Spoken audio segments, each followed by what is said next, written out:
She is the most famous woman of the ancient world. Her name has been spoken more times than any pharaoh who ever ruled Egypt, more than Ramesses the Great, more than Khufu, more than Tutankhamun.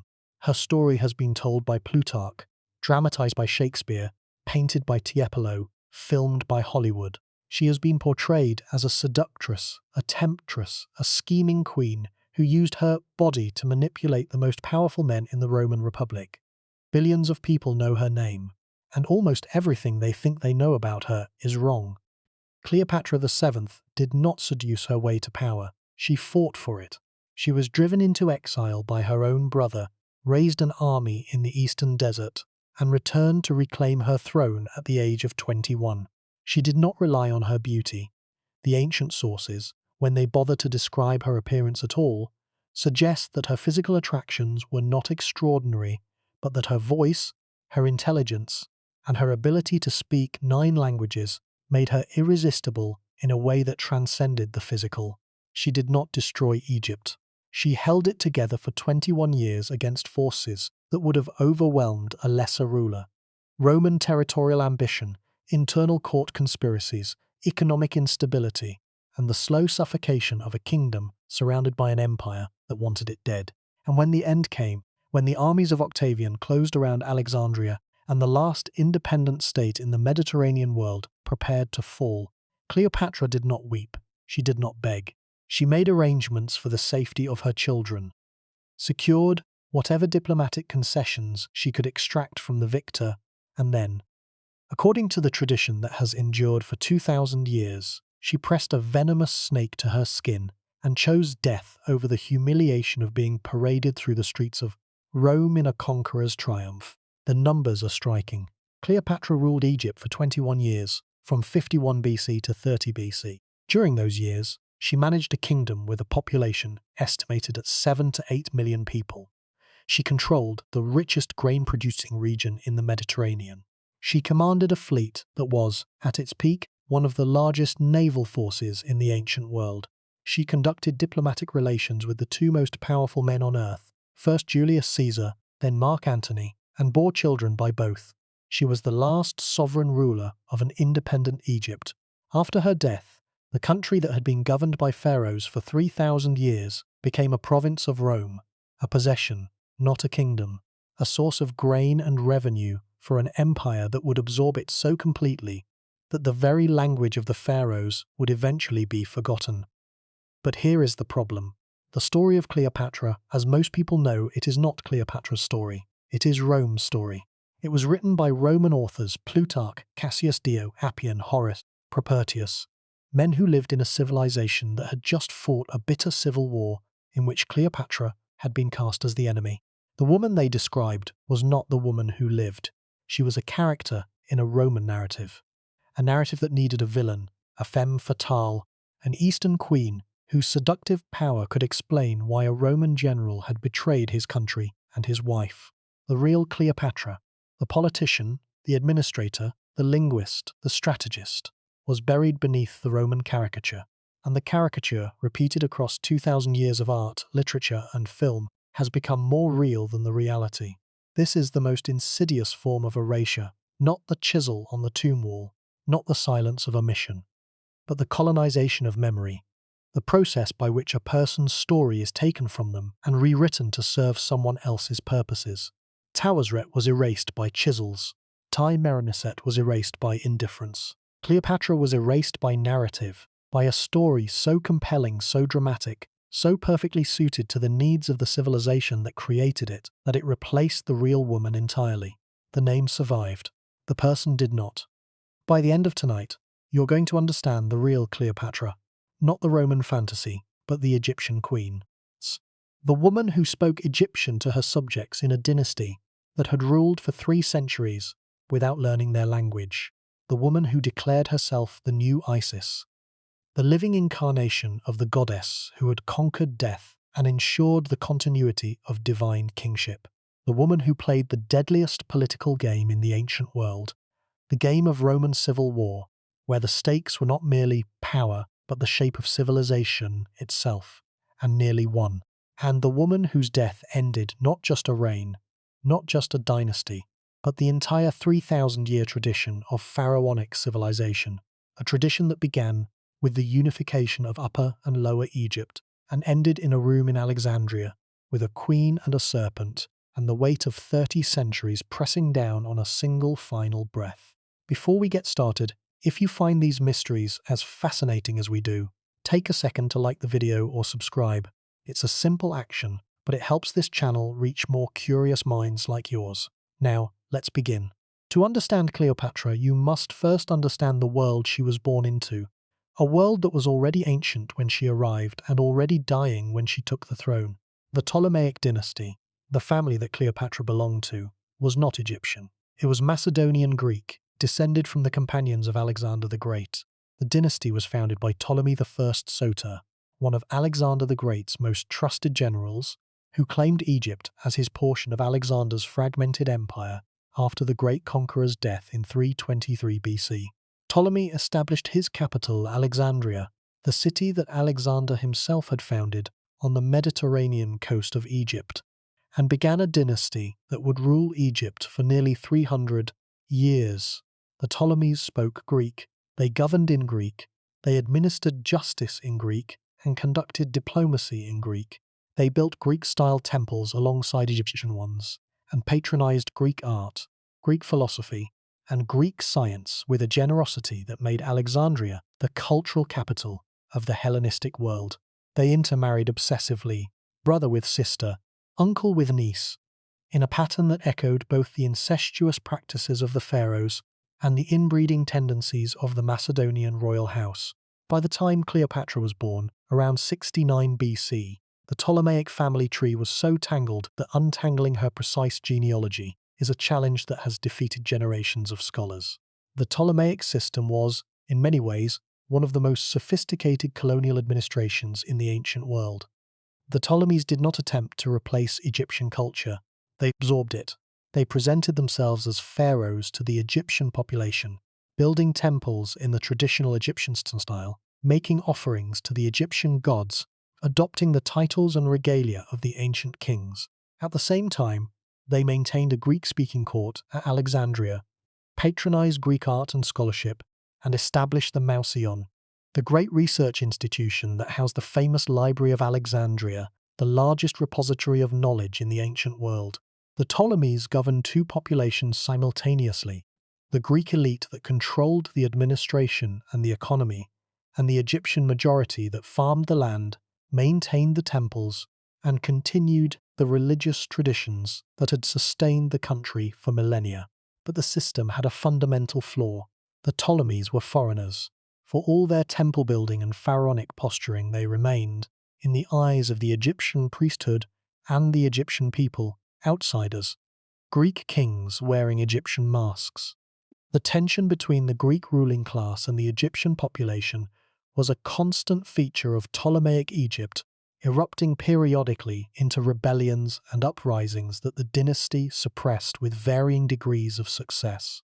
The Great Revolt of the Thebaid, an uprising in Upper Egypt that lasted for roughly 20 years during the 2nd century BC, was the most serious of these challenges, but it was far from the only one. The Ptolemaic state was built on a fault line, and the fault line was cultural. Cleopatra was born into this fractured world. Her father, Ptolemy XII, known by the unflattering nickname Olet, the flute player, was a weak king who owed his throne to Roman political support and who spent much of his reign fending off challenges from his own family. Ptolemy XII was not a builder of empires. He was a survivor, a man who clung to power through bribery, manipulation, and the willingness to debase himself before the Roman Senate in exchange for military backing. He was driven from Egypt by a popular uprising in 58 BC and spent 3 years in exile in Rome, lobbying for the military intervention that would eventually restore him to his throne. The restoration cost Egypt dearly, financed by massive loans from Roman financiers that left the kingdom deeply in debt and effectively dependent on Roman goodwill for its continued existence. This was the Egypt that Cleopatra inherited when her father died in 51 BC, a kingdom in debt, surrounded by an expanding empire, governed by a dynasty that was widely despised by its own subjects, and consumed by the internal rivalries that had plagued the Ptolemaic house for generations. Cleopatra was approximately 18 years old. She was co-ruler with her younger brother, Ptolemy XIII, who was about 10. The arrangement was typical of the Ptolemaic succession, a brother-sister co-regency that was expected to result eventually in a brother-sister marriage. But the arrangement was also, as it had been throughout Ptolemaic history, a recipe for conflict. The brother had his faction of courtiers, the sister had hers, and the real power lay not with either ruler but with the senior advisors who controlled access to the throne and who would within 2 years drive Cleopatra into exile and civil war. The exile is where the story that most people know begins, but the story as usually told leaves out the most important part. Cleopatra was not merely expelled from Alexandria. She was expelled from a kingdom that was about to become the center of the most consequential political crisis in Roman history. Julius Caesar, pursuing his rival Pompey after the Battle of Pharsalus, arrived in Alexandria in October of 48 BC. Pompey had been murdered on the beach by agents of Ptolemy XIII's advisors, who hoped to curry favor with the victorious Caesar by eliminating his enemy. The gambit backfired. Caesar was reportedly furious at the murder of a Roman consul, and he inserted himself into the Egyptian succession dispute with the authority of a Roman general who commanded legions and expected obedience. What happened next has been the subject of romantic embellishment for 2,000 years. Cleopatra, according to the ancient sources, smuggled herself into Caesar's presence inside a rolled carpet, or, more accurately, inside a bedroll or linen sack, depending on which source you trust. The image is iconic. It has been painted, dramatized, and filmed countless times, and it has been used relentlessly to reduce Cleopatra to a seductress, a woman who won power through sexual manipulation rather than political skill. But consider the situation from Cleopatra's perspective. She was 21 years old. She had been driven from her own kingdom by her brother's advisors. She had raised an army in the eastern desert, an army of mercenaries and local supporters, funded by whatever resources she could scrape together. And she was camped near Pelusium, on the eastern border of Egypt, facing a military force that she could not defeat in open battle. The most powerful man in the Roman world had just arrived in her capital. He had the military force to resolve the succession dispute in her favor, or to end her life entirely, if he chose. And she needed to reach him before her brother's advisors could convince him that supporting Ptolemy XIII was the more prudent course. The carpet, the bedroll, was not a seduction. It was an infiltration, a military operation conducted by a young queen who had no other way to reach the only person who could restore her throne. The romance that followed, and there almost certainly was a romance, resulting in a son named Caesarion, was real, but it was also political. Cleopatra needed Roman military support. Caesar needed Egyptian grain, Egyptian wealth, and a stable client state on Rome's southern flank. The alliance served both parties, and the fact that it also involved personal attraction does not diminish the political calculation that drove it. To reduce the alliance to a love story is to miss the point entirely. Cleopatra was not acting out of passion. She was acting out of survival. Caesar's intervention resolved the immediate crisis. Ptolemy XIII died in the ensuing conflict. Drowned in the Nile, according to the traditional account, weighed down by his golden armor as his forces retreated from Caesar's legions. Cleopatra was restored to the throne, this time co-ruling with a younger brother, Ptolemy XIV, who served as a figurehead while Cleopatra exercised real power. Caesar remained in Egypt for several months, long enough to father Caesarion, long enough to be fascinated by the wealth and antiquity of the country, and long enough to establish the pattern that would define the rest of Cleopatra's reign.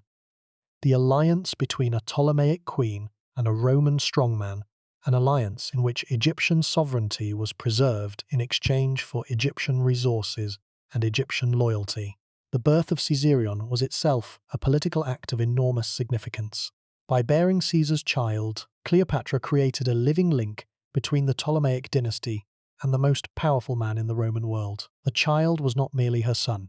He was the son of Caesar, the conqueror of Gaul, the dictator of Rome, the man whom many Romans were beginning to worship as a god. If Caesarion grew to manhood and inherited both his mother's kingdom and his father's political legacy, he would be the ruler of an empire that stretched from the Nile to the Rhine. The dynastic implications were staggering, and they were not lost on Cleopatra's enemies, or on Caesar's, for that matter. The opposition to Caesar within the Roman Senate was fueled, in part, by the fear that the dictator intended to make his Egyptian son his heir, displacing the Roman political class in favour of a half-foreign dynasty that would rule the Mediterranean world from Alexandria rather than from Rome. The assassination of Caesar on the Ides of March in 44 BC shattered this plan. Cleopatra, who had been living in Rome with Caesarion at the time of the assassination, fled back to Egypt. She was now a widow in all but name, the mother of Caesar's only biological son, a woman who had staked her kingdom's future on an alliance with a man who was now dead. The political landscape had been transformed overnight. Caesar's assassins, Brutus, Cassius, and the other conspirators, were fighting for their lives against Caesar's loyalists. The Roman world was about to plunge into another round of civil war, and Cleopatra, isolated in Alexandria with a young child and a kingdom that depended on Roman protection for its survival, had to make a choice about which faction to support. She chose wisely, but the choice took time. For several years after Caesar's death, Cleopatra maintained a cautious neutrality, watching the Roman civil war unfold from the relative safety of Alexandria while managing the domestic affairs of her kingdom. It was during this period, the mid-40s BC, that Cleopatra's administrative abilities were most fully exercised. A series of low Nile floods threatened famine. The currency was debased to cover the costs of defense. The temple-building program continued, but at a reduced pace. The queen was governing under pressure, managing an economy in crisis, while navigating a political landscape that was being reshaped by violence on a continental scale. The religious dimension of Cleopatra's rule was as important as the political. She identified herself with Isis, not merely as a devotional practice, but as a political strategy. Isis was the most popular deity in the late Ptolemaic period, worshipped not only in Egypt but across the Mediterranean world. The goddess represented motherhood, magical power, devotion, and the restoration of order from chaos. By identifying herself with Isis, Cleopatra was positioning herself not merely as a queen, but as a divine figure, a woman whose authority derived not from political arrangements, but from the cosmic order itself. The identification was reinforced in art, in ritual, and in the titles she adopted. New Isis, Thea Philopator, titles that declared her divinity to both her Egyptian and her Greek subjects. The alliance with Caesar was the first act of a political drama that would take 20 years to play out. The second act would begin after Caesar's assassination, when Cleopatra would make a new alliance with a new Roman strongman, Mark Antony. The meeting between Cleopatra and Antony at Tarsus in 41 BC is one of the most famous encounters in ancient history, and, predictably, one of the most distorted. The ancient sources describe Cleopatra's arrival in a gilded barge, its sails dyed purple, its oars keeping time to the music of flutes and pipes, the queen herself reclining beneath a golden canopy dressed as Aphrodite, while attendants dressed as cupids fanned her with ostrich feathers. The image is spectacular, and it has been reproduced in every medium from painting to cinema. But the spectacle was not mere vanity, it was diplomacy. Cleopatra was presenting herself not as a supplicant seeking Roman protection, but as a goddess bestowing her favour on a mortal ally.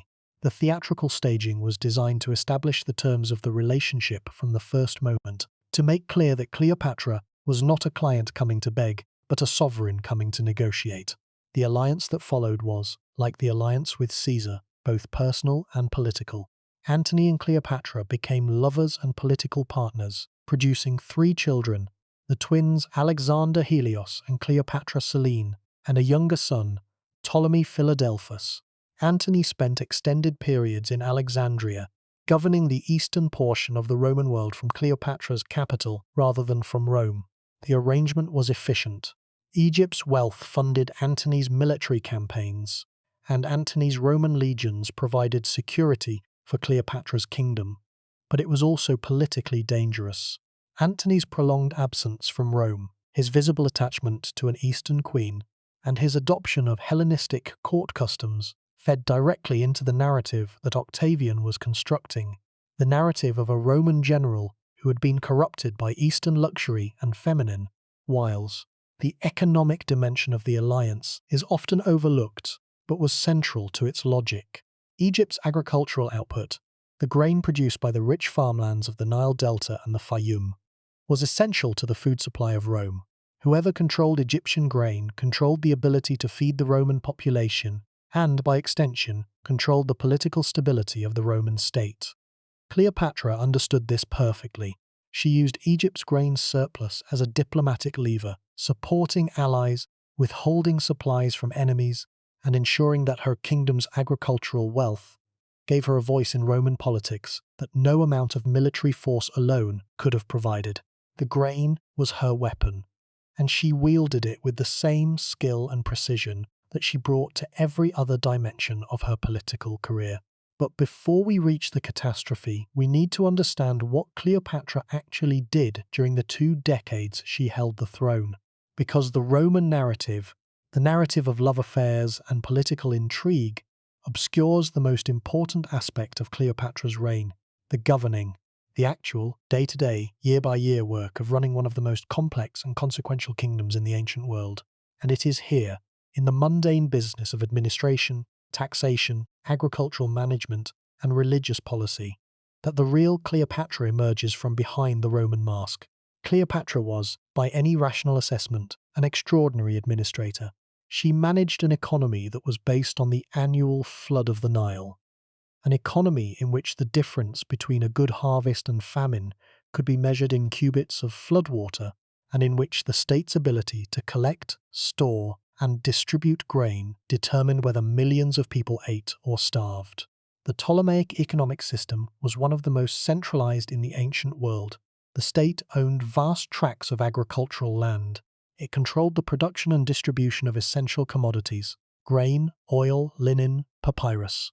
It maintained a network of granaries, warehouses, and distribution centers that stretched from the Delta to Upper Egypt. It collected taxes in both kind and currency, monitored agricultural output through a corps of government inspectors, and maintained detailed records that were among the most sophisticated bureaucratic documents in the ancient world. Managing this system, keeping it functioning, keeping it solvent, keeping it responsive to the annual variations in the Nile flood, required administrative skill of the highest order, and Cleopatra managed it for more than 2 decades, keeping Egypt productive during a period of Mediterranean-wide political chaos. She maintained a system of taxation and grain distribution that fed millions of people. She conducted diplomacy with the Roman Republic, by far the most powerful state in the Mediterranean, a state whose legions had conquered every rival and whose political ambitions showed no sign of being satisfied by anything less than complete dominion, while simultaneously managing relations with the Parthian Empire to the east, the Nabatean Kingdom to the southeast, and the various client states, allied kingdoms, and trading partners that populated the margins of the Ptolemaic sphere of influence. She oversaw the continuing temple-building program that was one of the primary mechanisms through which the Ptolemies maintained their legitimacy with the Egyptian priesthood and the Egyptian population, and she spoke their language. This is the detail that most accounts of Cleopatra's life treat as a footnote, but that is, in many ways, the most revealing single fact about her character. Cleopatra was, according to Plutarch, the first Ptolemaic ruler to learn Egyptian. For nearly 3 centuries, the Ptolemaic dynasty had governed Egypt without speaking the language of the people they ruled. The court spoke Greek. The administration operated in Greek. The Ptolemies built Egyptian-style temples and adopted Egyptian royal titles, but they communicated with the Egyptian population through interpreters and Greek-speaking intermediaries. Cleopatra broke this pattern. She learned Egyptian, and not only Egyptian but also, according to Plutarch, the languages of the Ethiopians, the Troglodytes, the Hebrews, the Arabians, the Syrians, the Medes, and the Parthians. She was, by the account of a writer who had no particular reason to flatter her, a polyglot of extraordinary range. The significance of this linguistic ability cannot be overstated. In a world where language was the primary medium of political authority, where the ability to address your subjects in their own tongue was a declaration of respect, of legitimacy, of belonging, Cleopatra's decision to speak Egyptian was a revolutionary act. It declared that she was not merely a Greek queen wearing an Egyptian crown. She was Egyptian. She belonged to the country she ruled. She was, in a sense that no Ptolemaic ruler before her had been, genuinely pharaoh, not a foreigner impersonating a pharaoh, but a ruler who had adopted the language, the religion, and the identity of the civilization she governed. The city from which she ruled, Alexandria, was itself one of the wonders of the ancient world.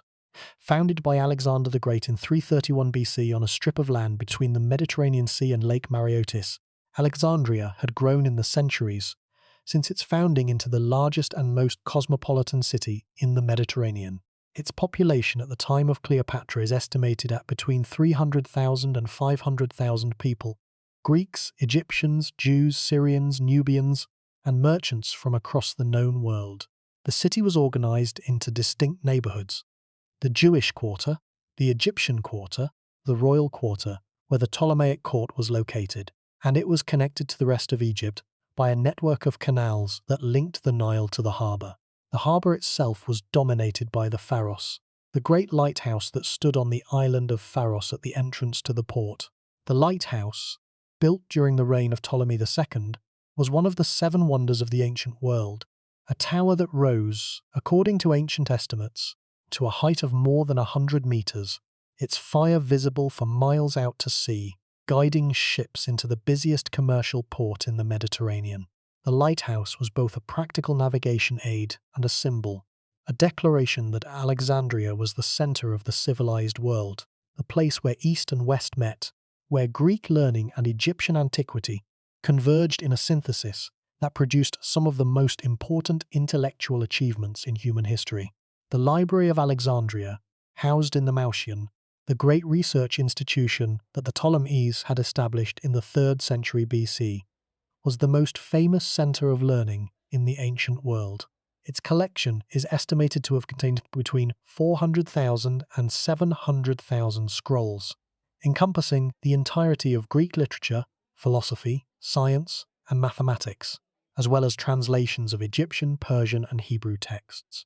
The scholars who worked in the Mausoleum included some of the greatest minds of antiquity: Euclid, who systematized geometry; Eratosthenes, who calculated the circumference of the earth with remarkable accuracy; Archimedes, who studied in Alexandria before returning to Syracuse; Aristarchus, who proposed a heliocentric model of the solar system more than 17 centuries before Copernicus.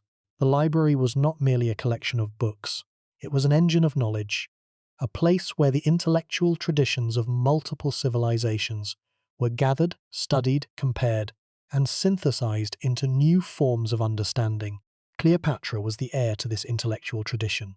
She was educated in the Mausoleum, trained in rhetoric, philosophy, and the sciences in a way that was unusual even for male rulers of the period. Her linguistic abilities were not merely a political tool. They were evidence of a mind that was curious, disciplined, and capable of mastering complex systems of communication that most people found impenetrably difficult. The woman who spoke 9 languages was not merely communicating with foreign ambassadors.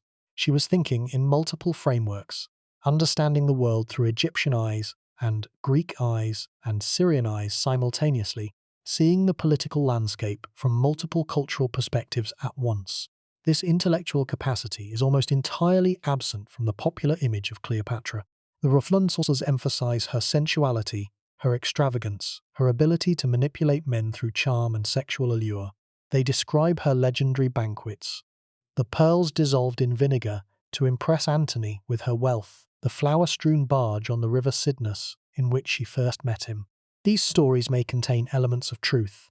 Cleopatra was certainly capable of theatrical display, and the use of spectacle as a tool of diplomacy was a well-established tradition in the Hellenistic world. But the emphasis on spectacle and sensuality obscures the substance, the administrative competence, the diplomatic skill, the intellectual range that made Cleopatra one of the most capable rulers of her age. The temple-building program that Cleopatra maintained provides concrete evidence of her role as a traditional Egyptian pharaoh. She continued and expanded the construction of temples in the traditional Egyptian style, most notably the Temple of Hathor at Dendera in Upper Egypt, where a magnificent relief shows Cleopatra and her son Caesarion making offerings to the gods in the traditional pharaonic manner.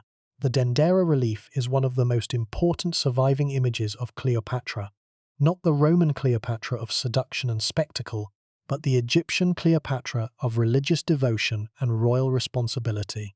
She is depicted in the traditional pose of pharaonic offering, standing before the gods, dressed in the regalia of an Egyptian queen, performing the rituals that connected the living ruler to the divine order. The image is formal, hieratic, deeply traditional. It shows a woman who took her role as pharaoh seriously, who understood that the maintenance of the temples and the performance of the rituals were not merely symbolic gestures but essential functions of Egyptian kingship, functions on which the stability of the cosmic order was believed to depend.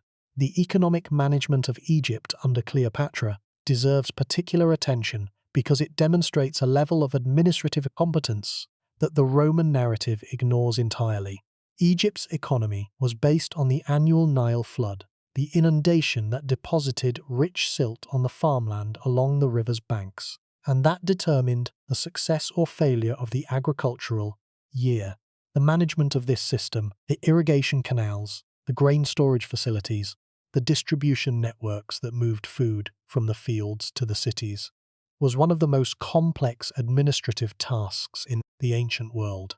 It required accurate record-keeping, efficient transportation, and the ability to respond quickly to variations in the flood level that could mean the difference between abundance and famine. Cleopatra managed this system effectively for more than 2 decades. The evidence from administrative papyri and temple records suggests that the Egyptian economy under her rule was productive, if not prosperous. A remarkable achievement given the political instability of the period and the constant drain on Egyptian resources imposed by the need to fund Roman military campaigns and pay off Roman creditors. The fact that Egypt remained solvent and functional during a period when the entire Mediterranean world was being torn apart by Roman civil wars is a testament to Cleopatra's administrative skill, a skill that the ancient sources, focused as they are on her love affairs, almost entirely ignore. This was the woman the Romans caricatured as a seductress. This was the politician they reduced to a love interest. This was the multilingual, multicultural, administratively gifted ruler whose 21-year reign held a crumbling kingdom together against forces that would have destroyed any lesser leader. And this was the woman whose death, whose choice of death, whose refusal to be displayed as a trophy in a Roman triumph, ended 3,000 years of pharaonic civilization and turned Egypt into a warehouse for Roman grain. The core problem of Cleopatra's story is not her death, it is her afterlife, the 2,000 years of distortion that followed her death and that turned a complex, accomplished, politically brilliant ruler into a cautionary tale about the dangers of female sexuality. To understand the distortion, you need to understand the Roman context. Cleopatra lived during the last decades of the Roman Republic, a period of catastrophic political violence in which the old republican system of shared governance was being destroyed by a series of strongmen who used military force to impose their personal authority on the state. The crisis had been building for decades, driven by economic inequality, military overreach, and the inability of republican institutions to govern an empire that had grown far beyond the city-state they were designed to manage. The result was a century of civil wars. Marius against Sulla, Caesar against Pompey, Octavian against Antony, that killed hundreds of thousands of people and transformed Rome from a republic into an autocracy. Cleopatra was caught in the middle of this transformation. Her alliance with Caesar placed her on one side of the Roman political divide.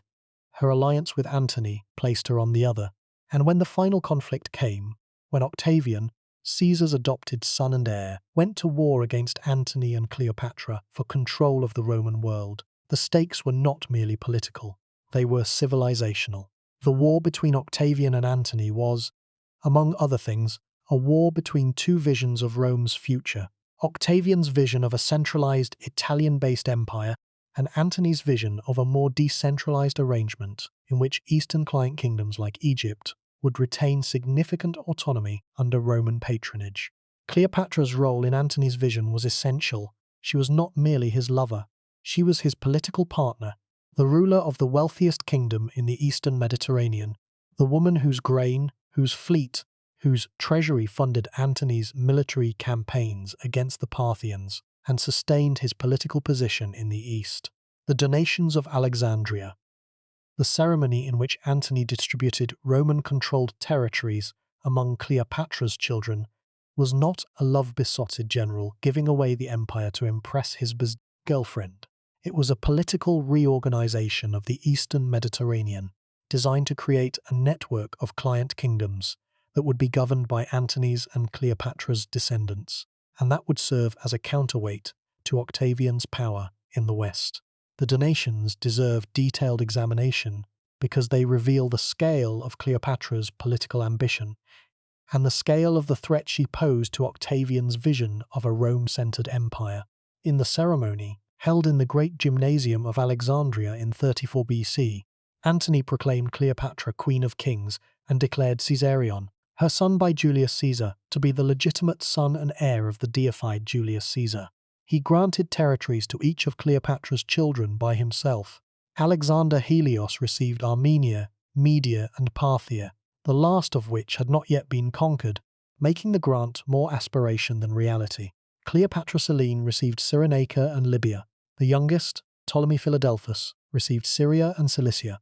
The ceremony was conducted in the Egyptian style. Cleopatra wore the robes of Isis, and the children were dressed in the traditional costumes of the territories they had been assigned.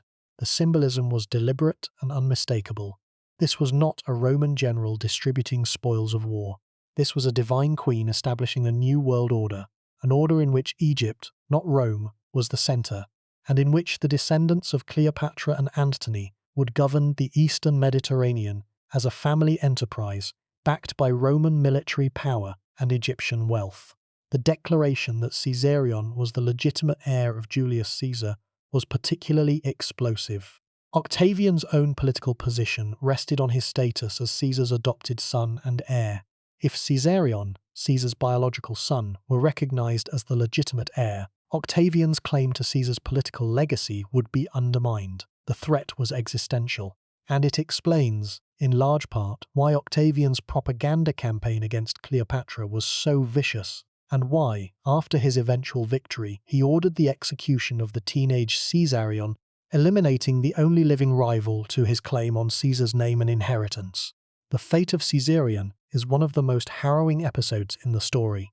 After the fall of Alexandria, Cleopatra had sent her son south, toward Ethiopia, or perhaps toward India via the Red Sea trade routes, hoping to put him beyond Octavian's reach. But Caesarion's tutor, a man named Rhodon, betrayed the boy, convincing him to return to Alexandria with false promises of clemency. The teenager was captured and executed on Octavian's orders. One of Octavian's advisors reportedly quoted Homer, "Too many Caesars is not a good thing." The cold pragmatism of the statement captures something essential about the nature of the conflict. This was not a war of passion, it was a war of power, and power required the elimination of all rivals, even a 17-year-old boy whose only crime was being born to the wrong parents. Octavian understood this perfectly, and his response was not merely military, it was narrative. Before a single battle was fought, Octavian launched a propaganda campaign against Cleopatra that was one of the most effective acts of political communication in ancient history. The campaign did not target Antony directly.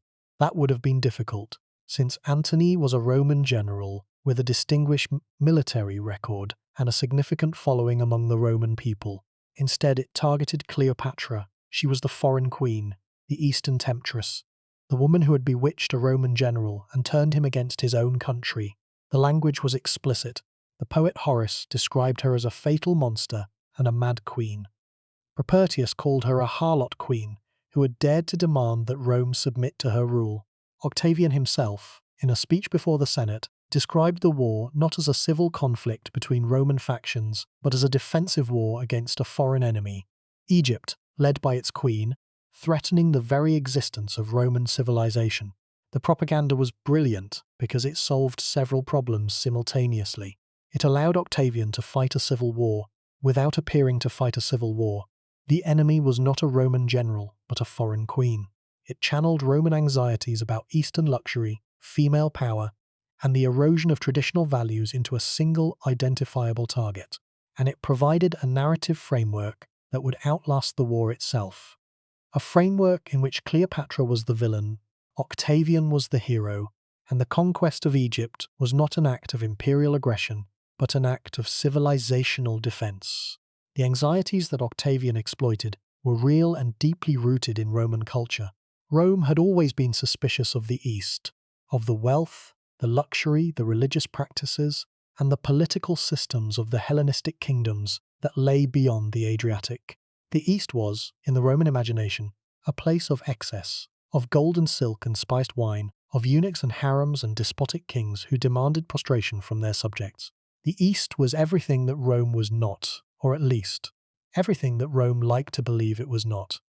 And Cleopatra, as the queen of the richest and most powerful Eastern kingdom, embodied every Roman anxiety about Eastern corruption. She was wealthy beyond imagination. She was a woman who wielded sovereign power.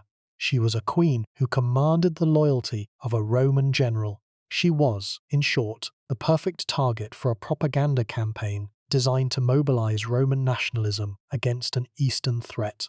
The poet Horace captured the tone of the propaganda in his famous ode describing the Battle of Actium. He referred to Cleopatra, without naming her directly, as a fatal monster who had planned wild ruin for Rome with her contaminated flock of men diseased by vice. The language is not merely hostile, it is dehumanizing. Cleopatra is not a queen, she is a monster. Her supporters are not soldiers. They are a contaminated flock, subhuman, diseased, corrupted by association with an Eastern queen whose very presence polluted the Roman world. This was not dispassionate commentary. This was a poet who had lived through the civil wars, who had fought on the losing side at Philippi, who had been pardoned by Augustus, and who owed his comfortable position to the emperor's patronage. His poetry was, in every meaningful sense, state-sponsored propaganda, and it helped to establish the narrative framework within which Cleopatra would be understood for the next 2,000 years. Propertius was equally savage. He described Cleopatra as a harlot queen who had dared to pit the barking Anubis against the Roman Jupiter, framing the conflict as a war between civilizations, between the rational, masculine order of Rome and the exotic, feminine chaos of Egypt. The religious dimension of the propaganda was particularly effective. By contrasting the Egyptian gods, depicted as monstrous, animal-headed, fundamentally alien, with the dignified anthropomorphic deities of the Roman pantheon, the poets reinforced the idea that Cleopatra represented a threat not merely to Roman political power, but to Roman civilization itself.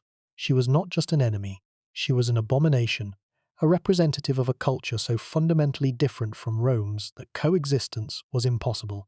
And it gets worse, because the propaganda did not end with the war. After the Battle of Actium in 31 BC, the naval engagement in which Octavian's forces, commanded by Marcus Agrippa, defeated the combined fleet of Antony and Cleopatra.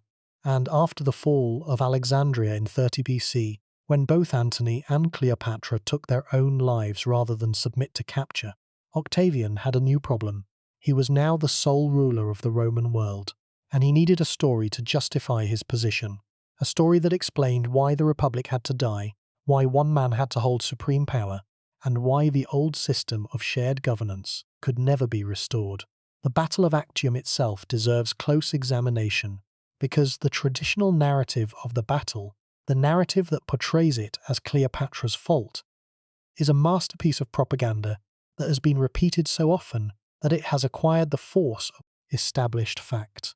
According to the traditional account, the battle was going well for Antony's forces until Cleopatra, commanding her own squadron of 60 ships, suddenly turned and fled the battle, abandoning Antony in the midst of the fighting.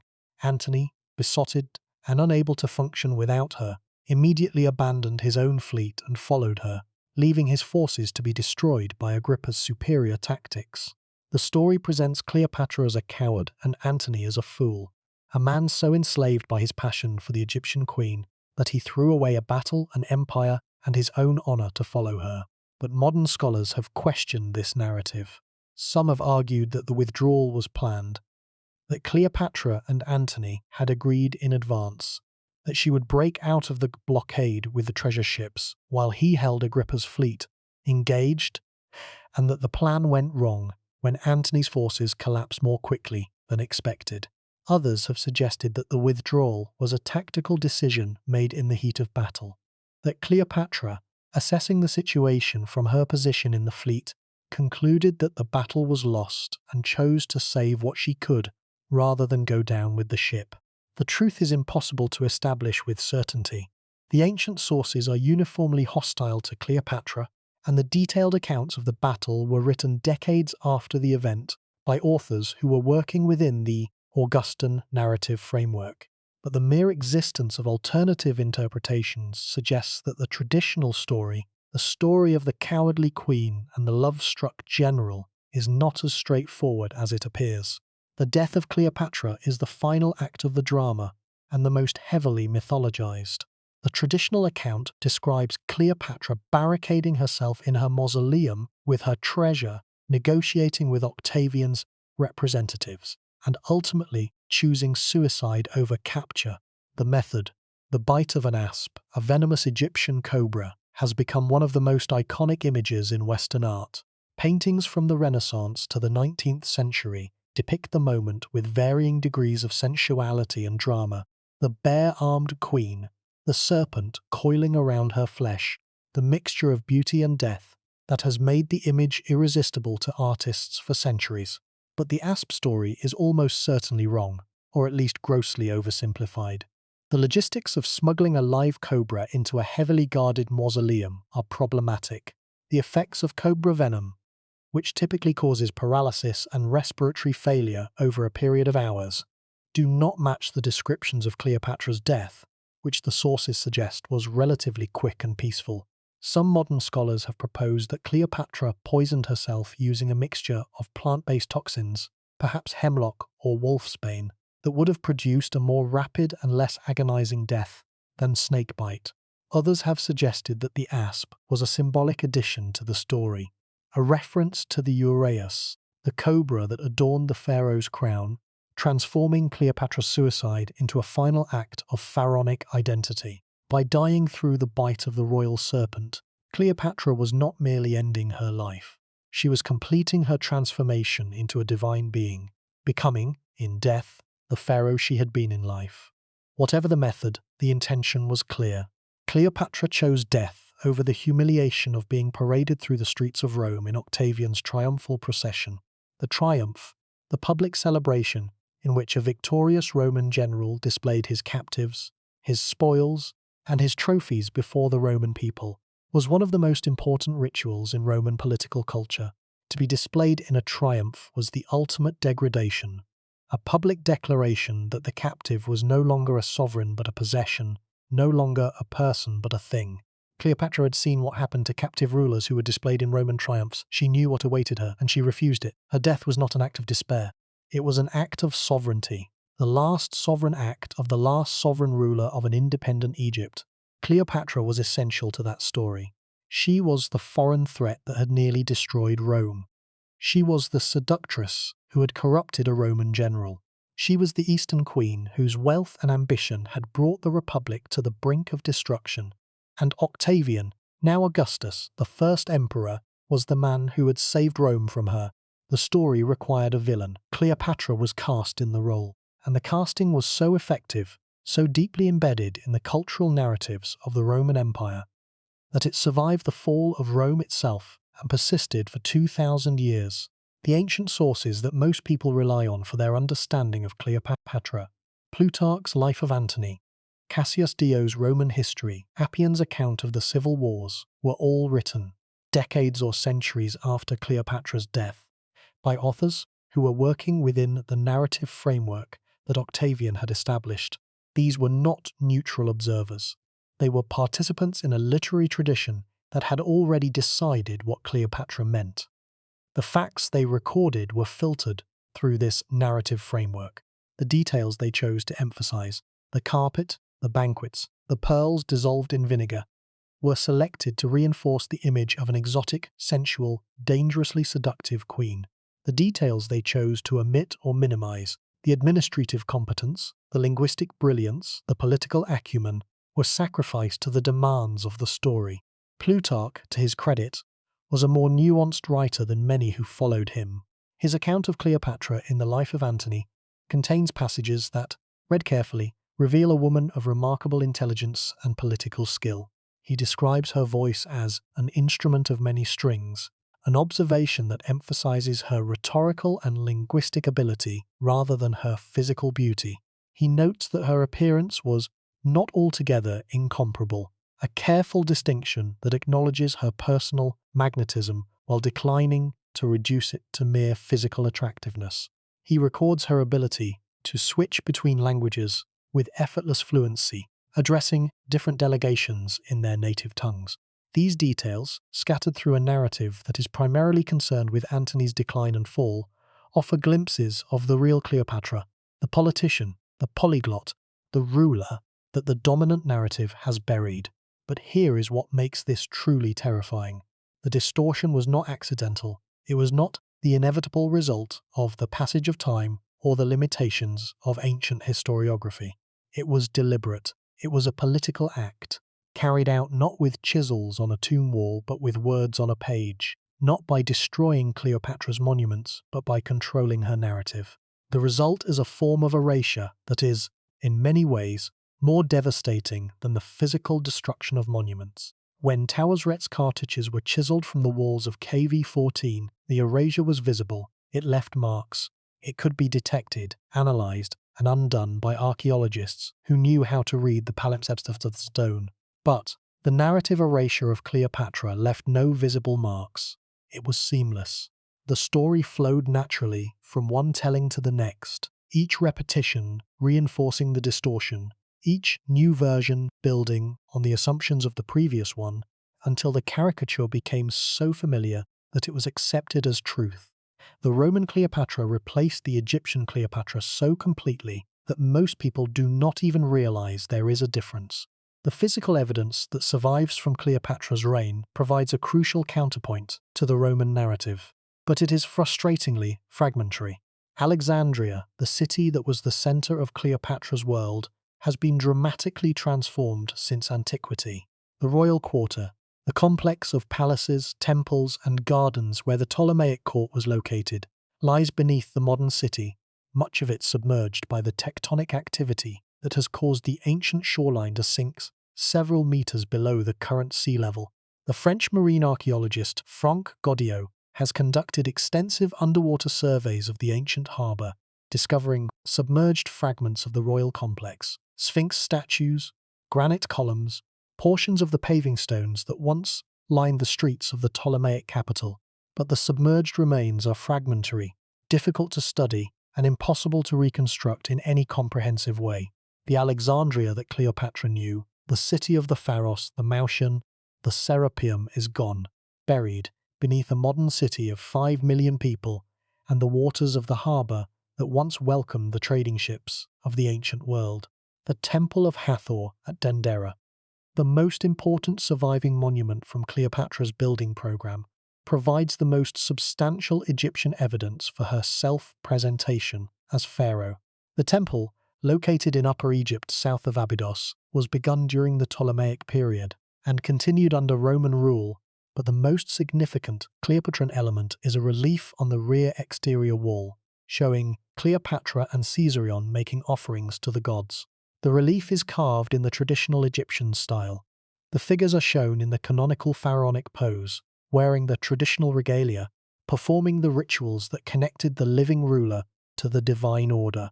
There is nothing Greek about this image, nothing that suggests a foreign queen playing a role. The image shows an Egyptian pharaoh doing what Egyptian pharaohs had done for 3,000 years, maintaining the cosmic order through ritual action. The Dendera relief is important because it contradicts Visually and concretely, the Roman narrative of Cleopatra as an exotic Eastern queen. In Egyptian art, she is simply Pharaoh, dressed as Pharaoh, performing the duties of Pharaoh, depicted in the artistic conventions that had been used to represent pharaohs since the Old Kingdom. Cleopatra was, in the Egyptian visual tradition, not remarkable. She was normal. She was doing what pharaohs do. And that normality, that ordinariness in the Egyptian context, is itself a radical statement about who she was and how she understood her role. The question of Cleopatra's tomb is one of the great unsolved puzzles of Mediterranean archaeology.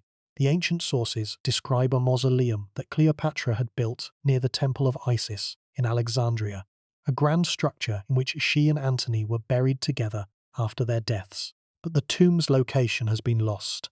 It lies somewhere beneath modern Alexandria, possibly beneath the sea, possibly beneath the buildings of the modern city.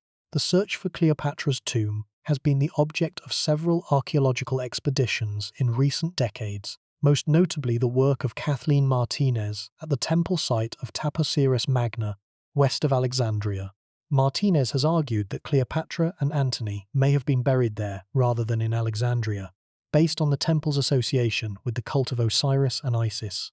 The hypothesis has generated significant media attention and significant scholarly debate. The tomb has not been found, and it may never be found. The geological and urban transformations that have reshaped the Alexandrian landscape over 2,000 years may have destroyed whatever remained of the mausoleum long ago. The coins of Cleopatra provide another dimension of evidence that contradicts the popular image.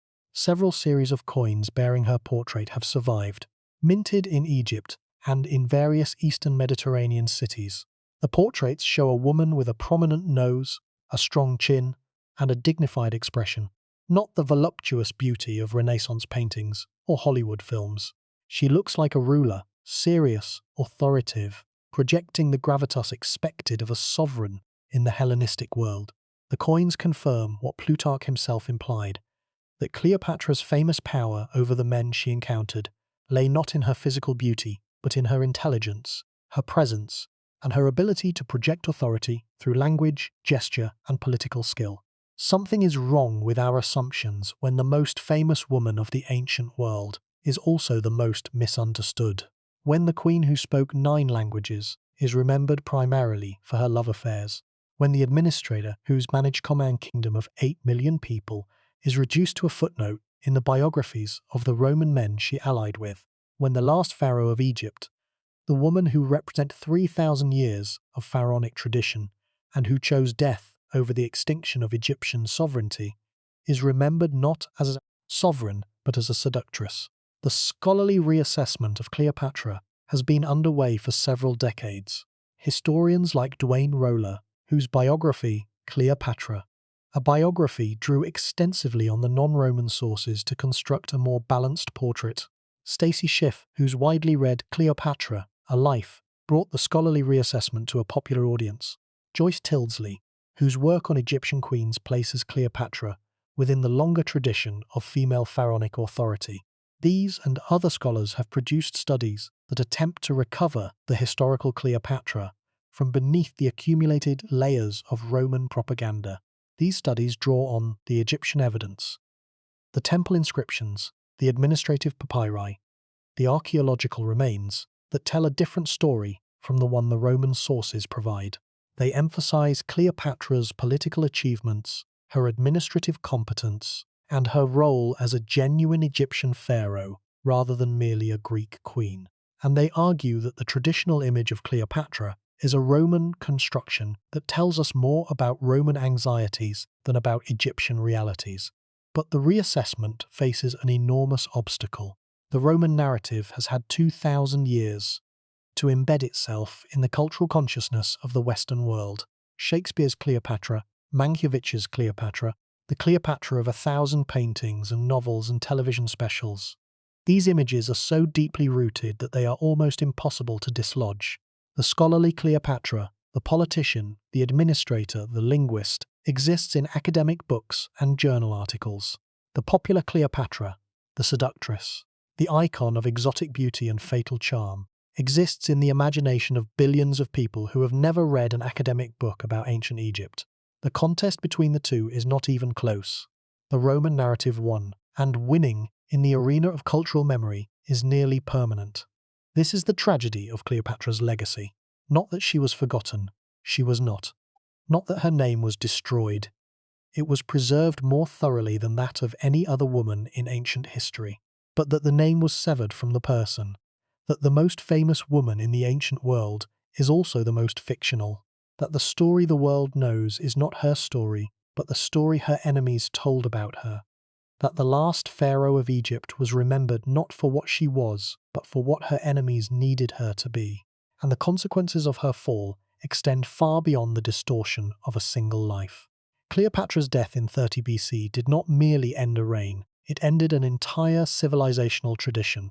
The institution of pharaonic kingship, the system of divine monarchy that had governed Egypt in various forms for 3,000 years, came to an end the day Cleopatra died. Egypt became a Roman province, not even an ordinary province, but a special possession of the emperor. Governed by a prefect appointed from Rome, its grain surplus shipped north to feed the Roman population. No Roman emperor would take the title of pharaoh in the way that the Ptolemies had. No Roman official would perform the rituals that connected the ruler to the Egyptian gods. The temples continued to receive some maintenance. The Temple of Dendera was completed under Roman rule, and other temples received additions and repairs for several generations. But the theological system that had sustained them was dying. The priests continued to perform the rituals, but the rituals had lost their cosmic anchor. The pharaoh, the living Horus, the mediator between the gods and the human world, was gone, and without the pharaoh, the rituals were form without substance, the body without the soul. The disappearance of the Egyptian language followed, slowly but inexorably. Demotic, the cursive script used for everyday writing in Cleopatra's time, continued in use for several centuries under Roman rule, but Greek gradually replaced it as the language of administration and commerce. The hieroglyphic tradition, the sacred script that had been used for monumental inscriptions since the Old Kingdom, survived even longer, but in an increasingly restricted context. The last known hieroglyphic inscription was carved at the Temple of Philae in 394 AD, more than 400 years after Cleopatra's death. After that date, the ability to read and write hieroglyphs was lost. The script that had recorded 3,000 years of Egyptian history became unintelligible, a collection of mysterious symbols carved into stone, their meaning lost until Champollion cracked the code in 1822. The Library of Alexandria, the institution that had made the city the intellectual capital of the ancient world, suffered a slower but equally devastating fate. The precise circumstances of the library's destruction are debated by scholars. There was no single catastrophic event, but rather a gradual decline over several centuries, accelerated by various conflicts and political upheavals. Parts of the collection may have been damaged during Caesar's siege of Alexandria in 48 BC. Further losses occurred during the conflicts of the 3rd and 4th centuries AD. The Serapeum, which housed a subsidiary collection, was destroyed in 391 AD by Christian mobs acting on the orders of the Patriarch Theophilus. By the time the Arab armies conquered Egypt in 642 AD, the library as Cleopatra had known it had long since ceased to exist. The knowledge it contained, the accumulated wisdom of the Greek, Egyptian, Persian, and Hebrew intellectual traditions, was scattered, fragmented, and in many cases permanently lost. This is what Cleopatra was fighting to preserve. Not merely a throne, not merely a kingdom, but a civilization, a 3,000-year tradition of art, architecture, theology, science, literature, and governance that had produced some of the most extraordinary achievements in human history. She was the last person who could have preserved it, and she failed. Not because she was weak, not because she was foolish, not because she was distracted by love or seduced by luxury.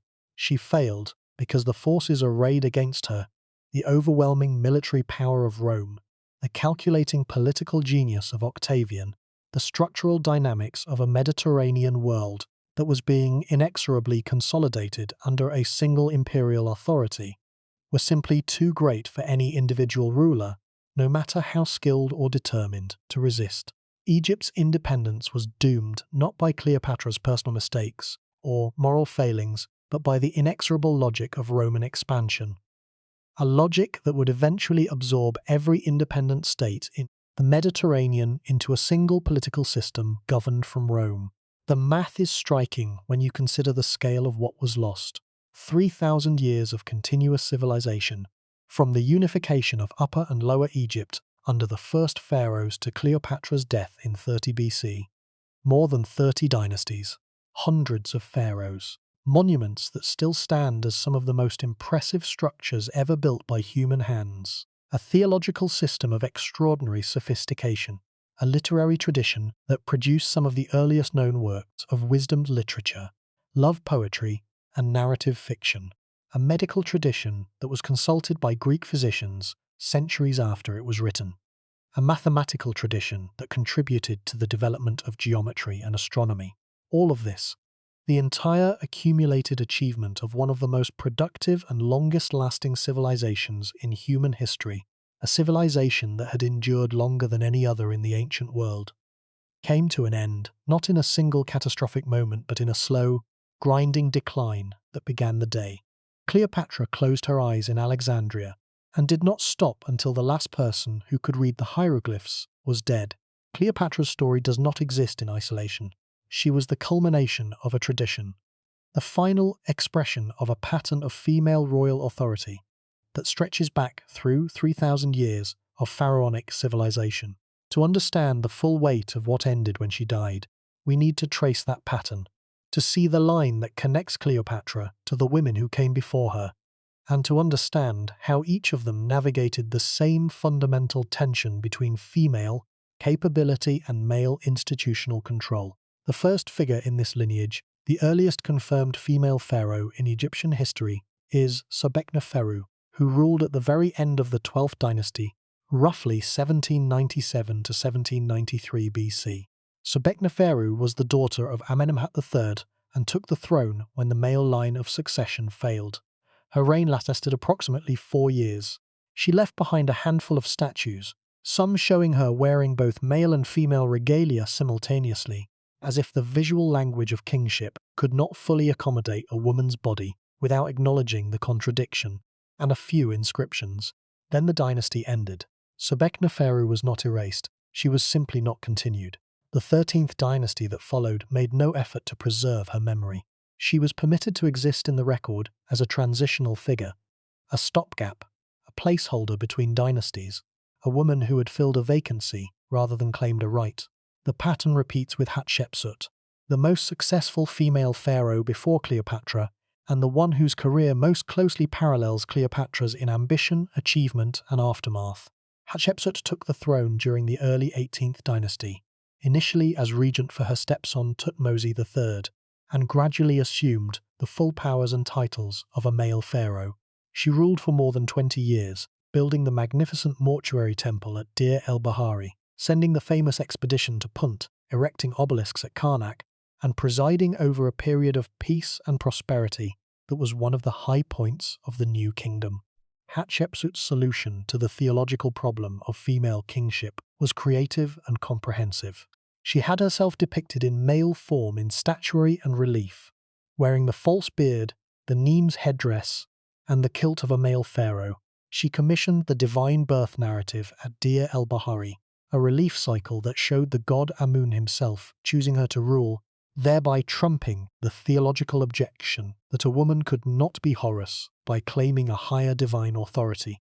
And she surrounded herself with capable administrators, most notably Senenmut, her steward and architect, whose loyalty and competence ensured that the government functioned smoothly throughout her reign. But Hatshepsut's success had a cost. After her death, Thutmose III, the stepson she had sidelined, launched a campaign to erase her from the monumental record. Her images were defaced. Her cartouches were overcut. Her statues were toppled and buried. The erasure was selective, targeting her representations as pharaoh, while leaving her depictions as queen largely intact, and it was carried out not immediately, but roughly 20 years after her death, suggesting that it was motivated by ideological principle rather than personal vendetta. The message was clear: A woman could govern, a woman could even govern well, but a woman could not be allowed to establish a precedent for female pharaonic rule that future women might invoke. The erasure was prophylactic, designed to prevent the recurrence of what it destroyed. Cleopatra knew this history. She was educated in the Mauseion, trained in the intellectual traditions that the Ptolemies had patronized for 3 centuries. She knew about Hatshepsut. She knew about Sobekneferu. She knew about the queens who had wielded power behind the throne, Tie, Nefertiti, Nefertari, and about the queens who had seized the throne outright, Taosret, who ruled at the end of the 19th dynasty, and was erased so thoroughly that her existence was not confirmed until the modern era. Cleopatra knew the pattern. She knew that every woman who had claimed pharaonic authority had been punished for it, either during her lifetime or after her death, and she chose to claim it anyway. But Cleopatra's approach to the problem of female kingship was fundamentally different from Hatshepsut's. She did not disguise herself as a man. She did not commission elaborate theological justifications for her right to rule. She did not need to. The Ptolemaic system was different from the pharaonic system in a crucial respect. It was a Hellenistic monarchy, and Hellenistic monarchies, while still heavily weighted toward male rule, were more flexible in their accommodation of female political authority. Queens like Arsinoe II and Berenice II had wielded significant power within the Ptolemaic system without needing to assume male identity. Cleopatra operated within this tradition, presenting herself as a queen who ruled in her own right, not as a woman pretending to be a king. The Ptolemaic tradition of powerful queens deserves detailed examination because it provides the institutional context within which Cleopatra's career must be understood. Arsinoe II, who ruled alongside her brother husband Ptolemy II in the early 3rd century BC, was perhaps the most powerful woman in the Hellenistic world during her lifetime. She was worshipped as a goddess during her own lifetime, an honor that was unusual even by the inflated standards of Hellenistic ruler cult. She influenced foreign policy, participated in military planning, and appeared coins alongside the king, a visual statement of co-rulership that had no precedent in the Greek world. Her image appeared on the gold octadrachms that the Ptolemaic mint produced, coins of extraordinary quality that circulated throughout the Eastern Mediterranean, and that served as both economic instruments and political propaganda, declaring to the world that Egypt was governed by a divine pair, not merely by a single king. Berenice II, the wife of Ptolemy III, continued this tradition. She was celebrated in poetry. The astronomer Conon of Samos named a constellation after a lock of her hair, an honor that the poet Callimachus immortalized in a poem that was later translated into Latin by Catullus. Berenice was depicted in temple reliefs alongside her husband, making offerings to the gods in the traditional pharaonic manner. She was worshipped in her own right, with temples and festivals dedicated to her cult. The pattern was clear.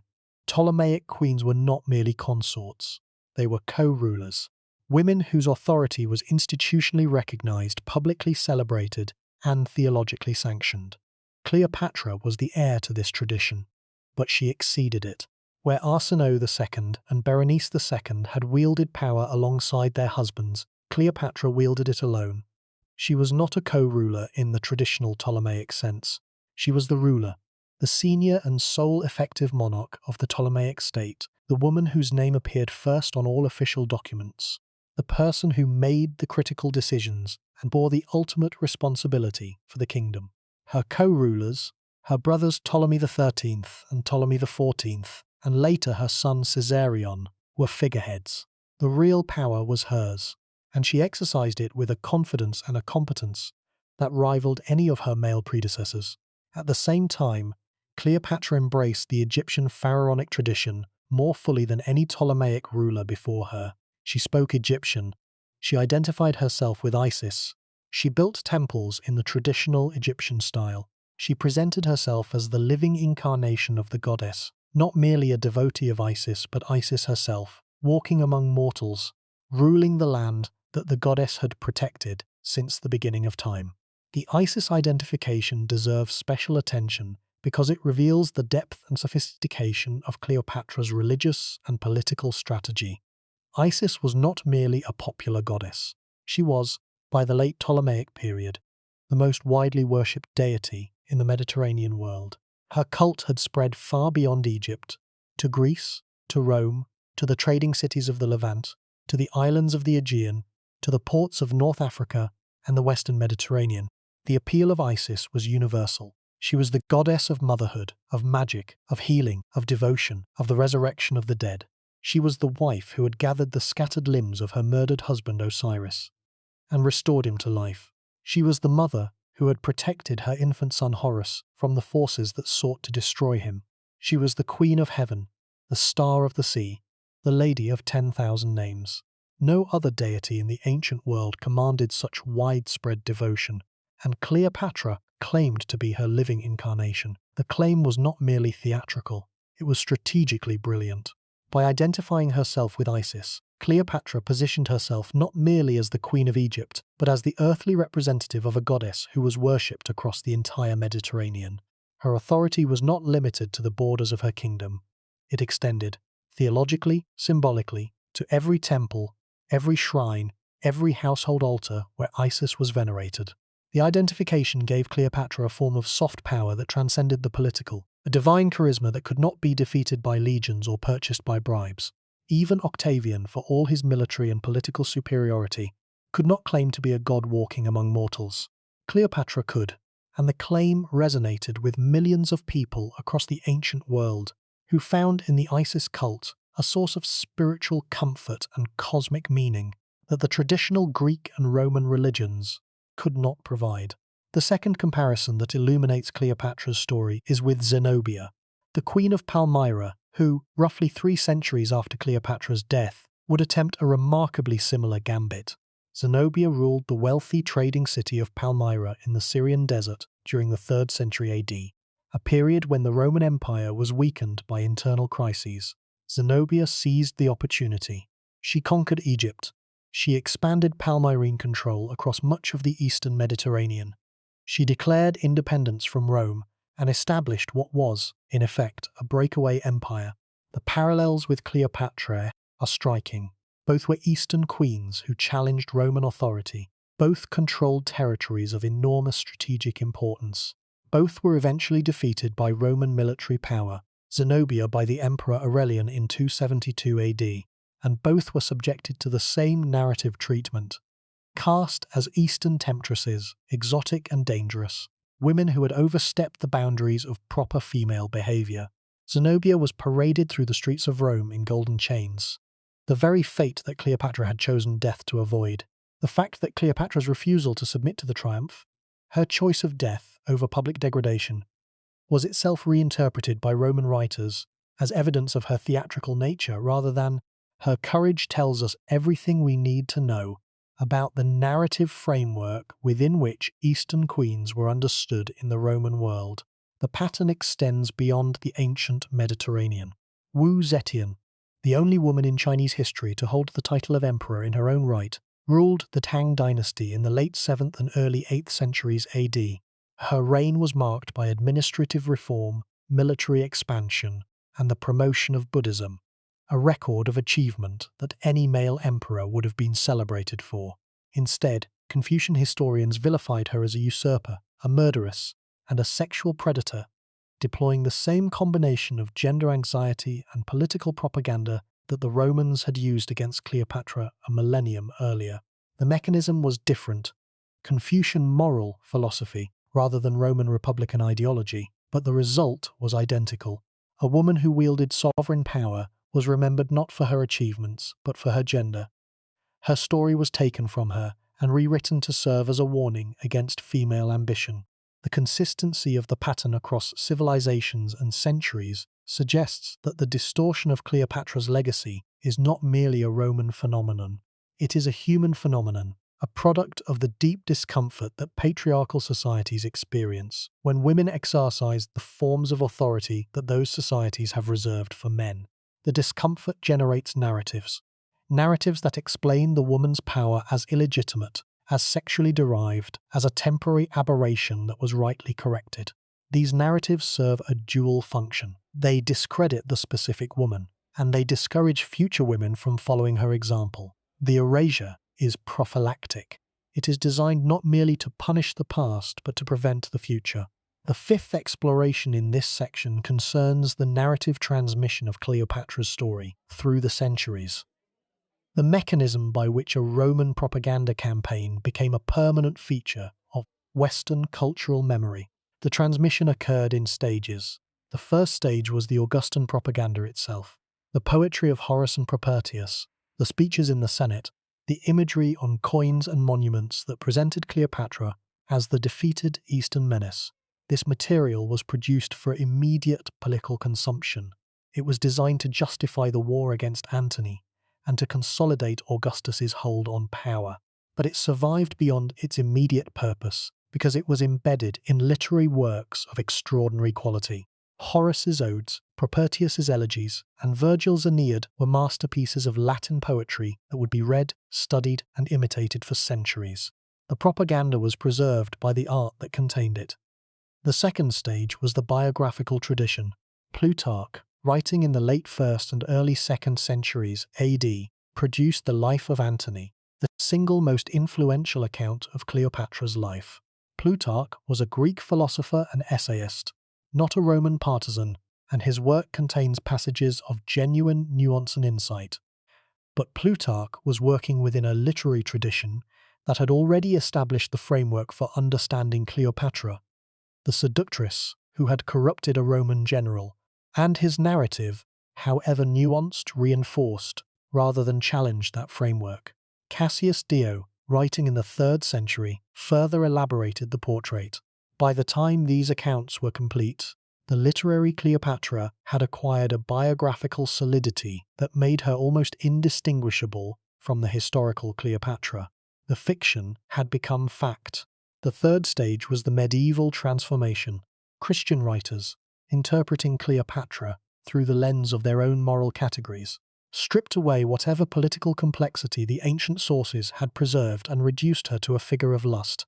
Boccaccio included her in his De Mulieribus Claris, a catalogue of famous women that presented Cleopatra as a cautionary example of the destructive power of female sexuality. Chaucer mentioned her in the Legend of Good Women, but even his relatively sympathetic treatment operated within the assumption that Cleopatra's story was primarily a love story rather than a political one. The medieval period completed the transformation that the Romans had begun, turning a political leader into a sexual icon, a ruler into a temptress, a pharaoh into a pin-up. The fourth stage was the Renaissance and early modern period, in which Cleopatra became a subject for visual art and theatrical drama. Painters from Tiepolo to Jerome depicted the death of Cleopatra as a scene of erotic beauty, the semi-nude queen, the serpent, the luxurious setting, transforming a political suicide into an aesthetic spectacle. Shakespeare's Antony and Cleopatra, written in 1607, was the single most influential work in the entire reception history. Shakespeare's Cleopatra is a magnificent literary creation, complex, charismatic, theatrically brilliant. She is also a Roman creation, built from Plutarch's materials, interpreted through the framework the Roman poets established, filtered through the gender assumptions of Elizabethan England. Shakespeare gave the world its most vivid, most quotable, most culturally persistent image of Cleopatra, an image that would be reproduced in every subsequent artistic medium. And the image was wrong, brilliantly wrong, unforgettably wrong, but wrong. The fifth stage, the modern period, has seen the addition of film, television, and popular culture to the transmission chain. The 1963 film, starring Elizabeth Taylor, cemented the popular image for a generation. Subsequent films, television series, novels, and graphic novels have continued to draw on the same template. The beautiful queen, the doomed love, the exotic death. Each new iteration adds a layer to the cultural sediment, making the archaeological excavation of the historical Cleopatra more difficult. The real woman is buried not beneath sand, but beneath stories. Layers upon layers of stories, each one building on the one before, each one departing further from the truth, each one making the return to reality more unlikely. The sixth exploration concerns the death of Egyptian civilization itself. the process by which 3,000 years of cultural achievement were dismantled, forgotten, and eventually rediscovered. The death was slow, it took centuries. Egypt became a Roman province after Cleopatra's death, and for the first few generations of Roman rule, the traditional Egyptian institutions continued to function. The temples received maintenance, the priests performed the rituals. The hieroglyphic tradition survived. But the driving force behind these institutions, the pharaoh, the living Horus, the divine mediator between the human and the cosmic, was gone. The Roman prefects who governed Egypt had no interest in maintaining the theological system that had sustained Egyptian civilization for millennia. They were administrators, not gods. They collected taxes, maintained order, and shipped grain to Rome. The cosmic dimension of Egyptian governance.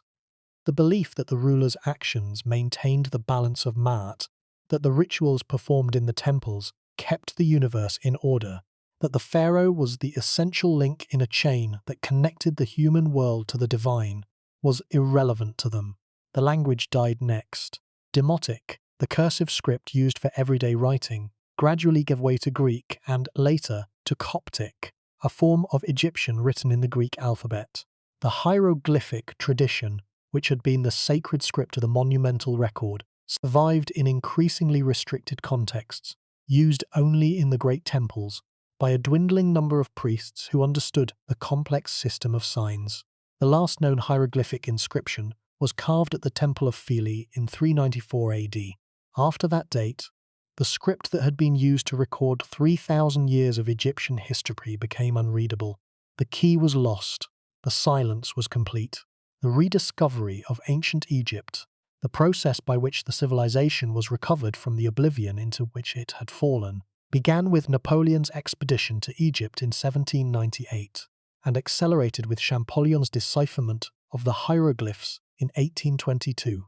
But the Egypt that the early Egyptologists recovered was the Egypt of the pharaohs, the kings, the battles, the monuments, the theological systems that the monumental record had been designed to preserve. The Egypt of the women, the queens, the queen mothers, the women of the harem, the ordinary women whose lives had never been recorded, remained largely invisible. The recording system's bias survived the rediscovery. The priorities of the pharaonic scribes became, by default, the priorities of the modern scholars who studied their work.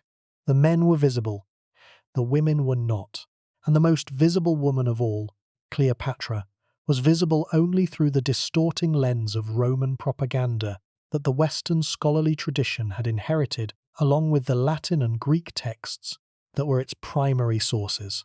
The recovery of the Egyptian Cleopatra, the Cleopatra of the Dendera relief, the administrative papyri, the coins, and the temple inscriptions, is a project that is still in its early stages. The Roman sources remain dominant, the Egyptian evidence is fragmentary, and the cultural weight of 2,000 years of the Roman narrative is almost impossible to overcome. But the project continues. Every new piece of evidence, every newly discovered papyrus, every newly surveyed underwater site, every newly analysed coin or seal impression adds to our understanding of the real Cleopatra and chips away, however slightly, at the Roman fiction that has taken her place. The coin evidence deserves particular emphasis, because coins are, in many ways, the most objective surviving evidence for how ancient rulers wish to be perceived. Unlike literary texts, which are filtered through the perspectives and prejudices of their authors, coins were produced under the direct authority of the ruler whose image they bore. The Ptolemaic mints struck coins according to specifications set by the royal administration. The images on those coins, the portraits, the symbols, the inscriptions, were chosen by the ruler or by advisors acting on the ruler's behalf. They represent, as closely as any ancient evidence can, the way the ruler wished to be seen.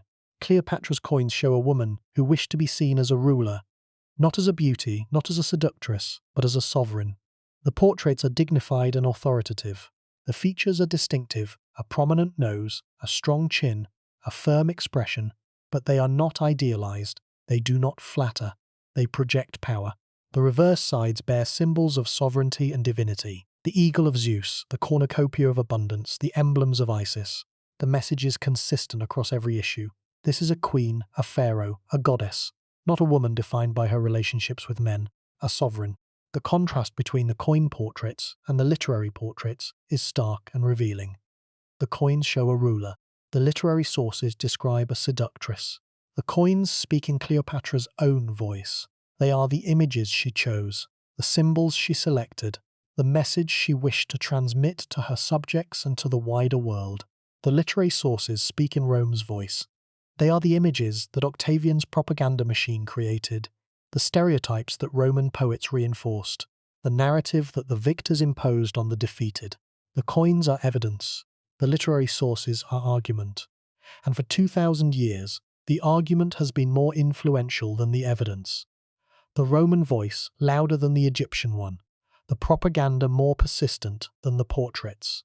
The Dendera temple relief, the image of Cleopatra and Caesarion making offerings to the gods, speaks with a similar authority. This is not a Roman image. It is an Egyptian image, produced by Egyptian craftsmen, working within the Egyptian artistic tradition, commissioned by Cleopatra herself as part of her temple-building program. The image shows what Cleopatra wanted to be seen doing, not seducing Roman generals, but performing the sacred rituals that every pharaoh had performed since the beginning of Egyptian civilization. She stands before the gods. She is dressed in the regalia of an Egyptian queen. She is maintaining the cosmic order through ritual action. This is the image that Cleopatra created for herself. The seductress is the image that Rome created for her. And the difference between the two, between the woman's own self-presentation and the caricature her enemies imposed, is the heart of the distortion that this documentary has been exploring. The pattern is not limited to the ancient Mediterranean.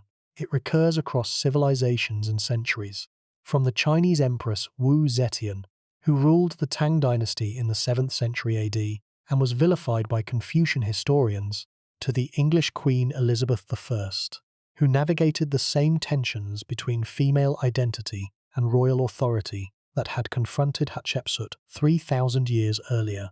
The pattern reveals something fundamental about the relationship between gender and political power. A relationship in which women who exercise sovereign authority are simultaneously celebrated and punished, honored during their lifetimes, and distorted after their deaths, permitted to rule, but not permitted to be remembered on their own terms. Cleopatra is the most extreme example of this pattern, not because her distortion was the most severe, but because her fame was the most enduring, the very thing that should have protected her memory. Her extraordinary visibility in the historical record became the instrument of her distortion. She was too famous to be erased, so she was rewritten instead.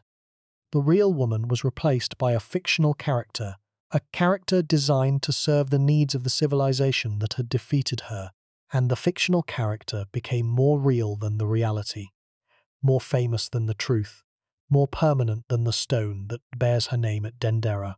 The transmission of the Roman narrative through the centuries is itself a story worth examining, because it reveals how distortions compound over time. The Roman poets, Horace, Propertius, Virgil, established the initial framework. Cleopatra as the Eastern menace, the seductress who had corrupted a Roman general. Plutarch, writing roughly a century and a half after Cleopatra's death, preserved this framework while adding biographical detail that gives the narrative its enduring power. The carpet, the banquets, the death scene. Cassius Dio, writing in the 3rd century AD, further elaborated the portrait. Each generation of writers built on the previous one, adding new details, new interpretations, new embellishments, but always within the framework that Octavian had established. The seductress remained, the politician disappeared. The medieval period added new layers. Christian writers, interpreting Cleopatra through the lens of their own moral framework, emphasized her sexuality and her pagan religion as evidence of spiritual corruption. She became a figure of lust, a warning against the sins of the flesh, listed alongside Jezebel and Delilah in catalogues of dangerous women. The political dimension of her story, the complex negotiations with Caesar and Antony, the management of a vast kingdom, the resistance to Roman imperialism, was stripped away entirely. What remained was a moral lesson. The woman who lived by seduction died by it. The Renaissance revived interest in Cleopatra, but did not revise the Roman narrative. Instead, it aestheticized it. Painters from Giambattista Tiepolo to Guido Reni to Jean-Léon Gérôme depicted the death of Cleopatra as a scene of erotic beauty. The semi-nude queen, the serpent, the luxurious setting, transforming a political suicide into a romantic spectacle. The paintings reinforced the image of Cleopatra as a woman defined by her body rather than her mind, an object of aesthetic contemplation rather than a subject of historical analysis. The distortion was no longer even recognizable as a distortion. It had become art, and art, once established, is nearly impossible to dislodge. Shakespeare's Antony and Cleopatra, written in 1607, is the most influential single work in the 2,000-year reception history of Cleopatra's story. Shakespeare's Cleopatra is a magnificent literary creation, complex, charismatic, emotionally volatile, theatrically brilliant. She is also a Roman creation, a character built from the materials that Plutarch provided, interpreted through the framework that the Roman poets established, and filtered through the gender assumptions of Elizabethan England. Shakespeare's Cleopatra is memorable precisely because she conforms to the expectations that the Roman narrative created. She is passionate, unpredictable, manipulative, and ultimately self-destructive. She is everything that the historical Cleopatra was not, and she is the Cleopatra that most people know. The 20th century film industry continued the tradition. The 1963 film starring Elizabeth Taylor, one of the most expensive productions in Hollywood history, presented Cleopatra as a glamorous, seductive, emotionally volatile queen whose story was primarily a love story. The administrative competence, the linguistic brilliance, the political calculation, all were subordinated to the romance. The film was a commercial and cultural phenomenon. It cemented the popular image of Cleopatra for a generation, and it ensured that the Roman narrative would continue to dominate for decades to come. The third exploration in this section takes us to the aftermath of Cleopatra's death, to the fate of her children, and the dissolution of her dynasty. Caesarion, her eldest son, was executed by Octavian, murdered on the orders of the man who claimed to be restoring Roman liberty. The teenage boy whose only crime was being the biological son of Julius Caesar was hunted down, betrayed by his tutor, and killed to eliminate a potential rival to Octavian's claim on Caesar's political legacy. The execution was carried out with the cold efficiency that characterized Octavian's approach to political problems. Not with rage, not with passion, but with the calculating pragmatism of a man who understood that legitimacy, in the Roman system, was a zero-sum game. Caesarion's existence threatened Octavian's claim. Therefore, Caesarion had to cease to exist. The logic was simple. The consequence was murder. The twins Alexander Helios and Cleopatra Selene, along with the youngest son, Ptolemy Philadelphus, were taken to Rome and raised in the household of Octavian's sister, Octavia. The arrangement was a masterpiece of political theatre. By placing Cleopatra's children in the care of the woman whom Antony had abandoned, Octavian demonstrated his magnanimity while simultaneously humiliating the memory of both Cleopatra and Antony. The children were raised as Roman citizens, educated in Latin, trained in Roman customs, their Egyptian identities suppressed. Alexander Helios and Ptolemy Philadelphus disappear from the historical record after their arrival in Rome. Their subsequent fates are unknown, and the silence almost certainly means that they died young, though whether from illness, political violence, or simple neglect is impossible to determine. Cleopatra Selene alone survived to adulthood. She was married to Juba II, the king of Mauritania, a client kingdom in North Africa that occupied roughly the territory of modern Morocco and western Algeria. Juba was himself a remarkable figure, a Numidian prince who had been raised in Rome after his father's defeat by Caesar, educated in the Roman intellectual tradition, and appointed by Augustus to govern Mauritania as a loyal client king. The marriage of Cleopatra Selene to Juba was a calculated act of imperial policy. It placed the last surviving child of Cleopatra in a position where she could serve Roman interests while being far from Egypt to pose any threat to Roman control. But Cleopatra Selene did not forget. She named her son Ptolemy, a name that was a quiet assertion of dynastic identity in a world that had erased her mother's dynasty from the map. She issued coins bearing her own portrait and the portrait of her mother. She maintained elements of the Ptolemaic cultural tradition in her North African court, a small, distant echo of the civilization that had once stretched from the Mediterranean to the cataracts of the Nile. She was, in her own modest way, a keeper of the flame, a woman who preserved the memory of her mother's legacy in the only way the Roman system would permit. Cleopatra VII died around 5 AD. Her son, Ptolemy of Mauritania, Cleopatra's grandson, continued to rule until he was executed by the Emperor Caligula in approximately 40 AD, reportedly because Caligula was jealous of the young king's magnificent purple cloak. The execution of Ptolemy of Mauritania ended the last direct bloodline of the Ptolemaic dynasty, the family that had governed Egypt for nearly 3 centuries, the family that Cleopatra had fought and died to preserve, was extinguished, not by a grand historical force but by the petty jealousy of a mad Roman emperor.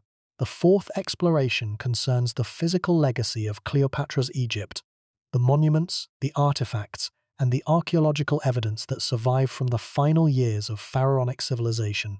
The submerged ruins of ancient Alexandria, discovered and documented by Franck Godio's underwater archaeological team beginning in the 1990s, provide the most dramatic evidence. The team has identified fragments of the royal quarter, including colossal statues, granite sphinxes, and portions of the paving stones and architectural elements that constituted the physical fabric of one of the greatest cities in the ancient world. The work is ongoing. Each season of diving reveals new fragments. A block here, a statue there, a portion of pavement that once bore the footsteps of Ptolemaic kings and queens. The fragments are impressive individually. Collectively, they hint at a city of extraordinary scale and beauty, a city that rivaled Rome in its ambition and surpassed it in its intellectual achievement. The Pharaohs, the great lighthouse, collapsed in a series of earthquakes during the medieval period, its stones eventually incorporated into the citadel of Qaitbay on the same site. Fragments of the lighthouse have been found in the waters surrounding the citadel. Massive blocks of granite and limestone that once formed part of one of the 7 wonders of the ancient world. The fragments are impressive but heartbreaking. Remnants of a structure that was, in its time, one of the most remarkable engineering achievements in human history. The library's fate is equally devastating. The accumulated knowledge of centuries, the works of Greek dramatists, Egyptian scientists, Persian historians, Hebrew scholars, was scattered, fragmented, and in many cases permanently lost during the centuries that followed Cleopatra's death. The scale of the intellectual loss is impossible to calculate with precision, but we can form some impression by cataloguing what we know to have been lost. We know from ancient references that the library contained the complete works of the Greek tragedians. Aeschylus, Sophocles, and Euripides each wrote far more plays than the handful that survive. Sophocles wrote more than 120 plays. We have 7. Euripides wrote roughly 90 plays. We have 19. The rest, the vast majority of the dramatic output of the greatest literary tradition in the ancient world, was lost when the library and its copies were destroyed. We know that the library contained scientific treatises by scholars whose work is now known only from citations and summaries. Eratosthenes, who calculated the circumference of the Earth with remarkable accuracy, wrote extensively on geography, mathematics, and chronology. Most of his works are lost. Aristarchus of Samos, who proposed a heliocentric model of the solar system more than 17 centuries before Copernicus, wrote a treatise on the subject that has not survived. Callimachus, the librarian poet who created the first systematic catalogue of the library's holdings. The Pinakes, a bibliographical masterwork that organized the entirety of Greek knowledge into categories, produced a work that is itself lost, known only from fragments and references. The loss of the library is not merely an ancient tragedy, it is a permanent diminishment of the human intellectual heritage, a wound in the fabric of knowledge that can never be fully healed. Every time a modern scholar encounters a reference to a work that was held in the library but no longer exists, every time the trail of a citation leads to a dead end, a gap in the record, a silence where a text should be, the wound reopens. The library was not just a building. It was the accumulated memory of civilizations, Greek, Egyptian, Persian, Hebrew, Babylonian, gathered in one place, organized by the most brilliant librarians in the ancient world, and available to scholars who traveled from across the Mediterranean to consult its holdings. And it is gone. The building is rubble. The scrolls are ash or dust. And the knowledge they contained, the ideas, the arguments, the observations, the stories that might have transformed our understanding of the ancient world, is irrecoverable. Cleopatra Selene alone survived to adulthood among Cleopatra's children. She was married to Juba II, the king of Mauritania, a client kingdom in North Africa. Juba was himself a remarkable figure, a Numidian prince raised in Rome after his father's defeat, educated in the Roman intellectual tradition, and appointed by Augustus to govern Mauritania as a loyal client king. The marriage placed the last surviving child of Cleopatra in a position where she could serve Roman interests while being too far from Egypt to pose any threat to Roman control. But Cleopatra Selene did not forget her origins. She named her son Ptolemy, a quiet assertion of dynastic identity. She issued coins bearing her own portrait and symbols associated with the Ptolemaic dynasty and the cult of Isis. She maintained elements of the Ptolemaic cultural tradition in her North African court, a distant echo of the civilization that had once commanded the richest kingdom in the Mediterranean. She was, in her own way, a keeper of the flame, the last member of the Ptolemaic dynasty who lived freely and who chose, within the narrow constraints that Roman power imposed, to preserve the memory of what had been lost. Cleopatra Selene died around 5 AD. Her son Ptolemy of Mauritania continued to rule until he was executed by the Emperor Caligula in approximately 40 AD, reportedly because Caligula was jealous of the young king's magnificent purple cloak. With the death of Ptolemy of Mauritania, the last direct bloodline of the Ptolemaic dynasty was extinguished, ended not by a grand historical force but by the petty cruelty of a mad Roman emperor who murdered a king over a garment. The math is striking when you consider the pattern across the full span of Egyptian history. Of the handful of women who exercised sovereign authority across 3,000 years of pharaonic civilization, Sobeknebru, Hatshepsut, possibly Nefertiti, Taosret, and Cleopatra, not one was remembered by the tradition on her own terms. Each was erased, distorted, marginalized, or rewritten. Sobekneferu was overlooked, Hatshepsut was defaced, Taosret was destroyed, Ti-Mereniset was ignored, and Cleopatra, the most famous of them all, was rewritten so thoroughly that the real woman disappeared behind the Roman caricature. 3,000 years, 5 sovereign female rulers, 5 different forms of erasure. The system was remarkably consistent in its refusal to allow women who wielded power to be remembered for it. And the pattern did not end with antiquity. It continued into the modern era, into the very scholarship that was supposed to recover the ancient world from the distortions of time and propaganda. The early Egyptologists of the 19th and 20th centuries, working within the gender assumptions of their own societies, often reproduced the biases of the ancient sources they studied. They focused on kings and battles and monuments. They treated queens as appendages to their husbands. They accepted the Roman characterization of Cleopatra without critical examination, treating Plutarch and Cassius Dio as reliable witnesses rather than as participants in a propaganda tradition. The bias was not conscious. It was structural, embedded in the assumptions, the methods, and the priorities of a scholarly tradition that was itself shaped by patriarchal values. The recovery of the real Cleopatra required not just new evidence, but a new way of looking at old evidence, a willingness to question the Roman sources, to privilege the Egyptian material, and to recognize that the traditional narrative was not a neutral account of historical events, but a political construction designed to serve the interests of the men who created it.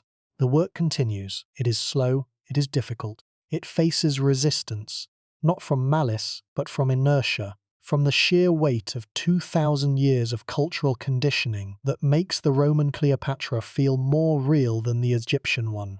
But the work is necessary, because the distortion of Cleopatra's legacy is not merely an academic issue. It is a human issue, a question of whether the historical record will continue to serve the interests of the powerful, as it has for 3,000 years, or whether it can be reformed to reflect the full range of human achievement, including the achievements of women who governed, built, fought, and died in service of civilizations that refused to remember them on their own terms.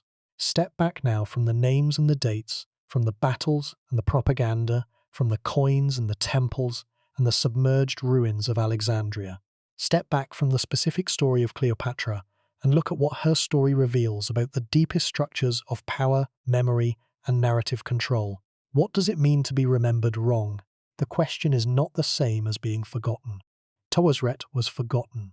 Her name chiseled from the walls, her existence denied, her place in the historical record systematically obliterated. Meroniset was forgotten differently, through indifference rather than hostility, through a recording system that simply did not consider her worth documenting. But Cleopatra was not forgotten at all. She was remembered more widely, more persistently, more vividly than any other woman of the ancient world. And the remembering was worse than the forgetting. Let that sink in. Being remembered wrong is worse than being forgotten, because forgetting is passive. It is the absence of memory, the silence that follows when the last person who knew your name dies. Forgetting can be accidental, it can be structural, it can even be innocent, the product of a recording system that was simply not designed to capture your contribution. But being remembered wrong is active. It is the deliberate construction of a false identity, a fictional version of you that is designed to serve someone else's purposes.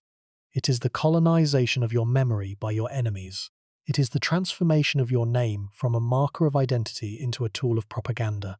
And it is, in many ways, harder to undo than forgetting, because the false memory has its own momentum, its own cultural weight, its own 2,000-year tradition of repetition and elaboration that makes it feel like truth. This is not science fiction. This is the actual mechanism by which the ancient world reaches the modern one, filtered through the priorities, the prejudices, and the political needs of every civilization that handled the material along the way. The Cleopatra that most people know, the seductress, the temptress, the woman who destroyed herself through passion, is not a historical figure. She is a literary construct, assembled from Roman propaganda and repeated so many times that she has acquired the solidity of fact. The historical Cleopatra, the polyglot, the administrator, the last pharaoh of a 3,000-year-old civilization, is buried beneath the literary construct so completely that recovering her requires an act of deliberate archaeological excavation, digging through layers of cultural sediment to reach the truth that lies beneath. The broader pattern that Cleopatra's story reveals is the pattern of narrative control, the mechanism by which the powerful determine how the defeated are remembered. Every civilization practices some form of narrative control over its defeated enemies. The Egyptians practiced it against Tawazret, erasing her from the king lists, replastering her tomb. The Romans practiced it against Cleopatra, not by erasing her but by rewriting her, transforming a sovereign ruler into a cautionary tale about the dangers of female sexuality and Eastern corruption. The mechanism is different. The result is similar. The defeated woman's story is taken from her and replaced with a story that serves the needs of the men who defeated her. The mechanism deserves close examination, because understanding it is the first step toward resisting it. Narrative control operates through three overlapping processes. First, selection, the choice of which details to include and which to omit. The Roman sources selected the details that reinforced the image of Cleopatra as a seductress, the carpet, the banquets, the pearls, and omitted the details that contradicted it, the administrative records, the temple building program, the linguistic achievements. Second, framing, the interpretive context within which the selected details are presented. The same facts can support radically different conclusions, depending on the frame. Cleopatra's alliance with Caesar can be framed as a strategic partnership between two sovereign powers or as a sexual manipulation by a scheming queen. The facts are the same. The frame changes everything. Third, repetition, the process by which a narrative becomes more persuasive through sheer familiarity. A story told once is a claim. A story told 1,000 times is a cultural assumption. A story told for 2,000 years is reality, or at least, it is indistinguishable from reality, for anyone who has not made a deliberate effort to examine the evidence behind it.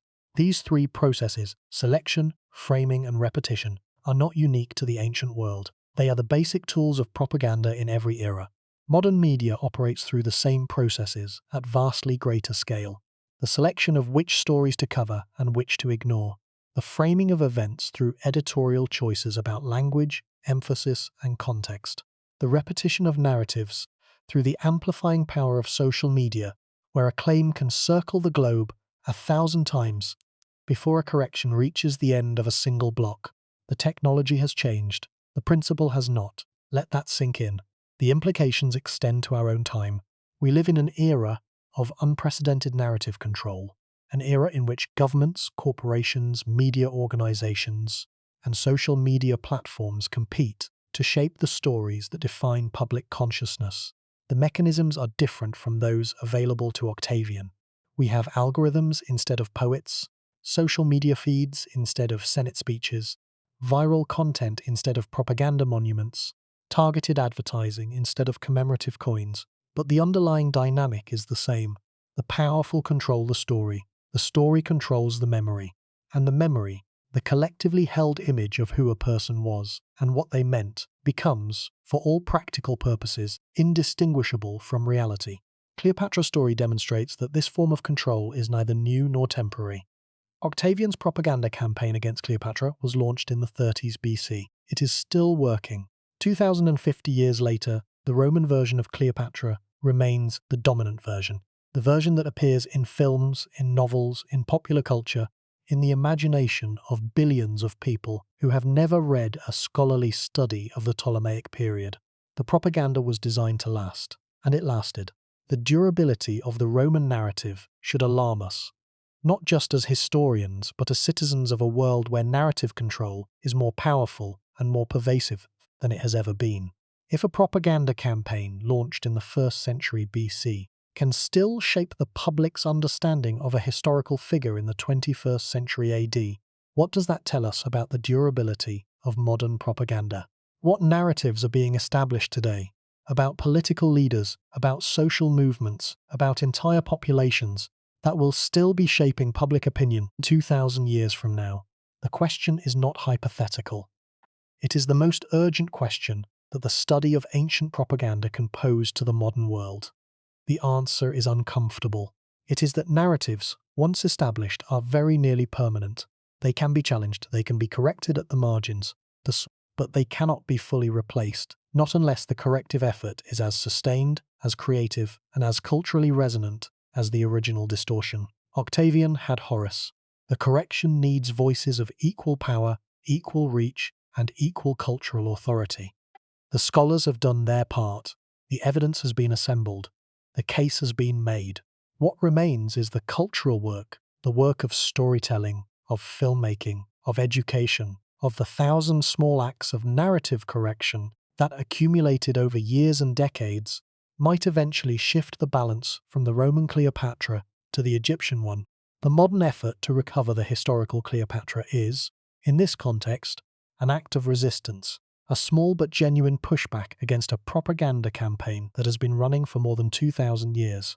The scholars who study Cleopatra from the Egyptian sources rather than the Roman ones, the filmmakers who attempt to portray her as a politician rather than a seductress, the educators who teach their students that the traditional image is a Roman construction.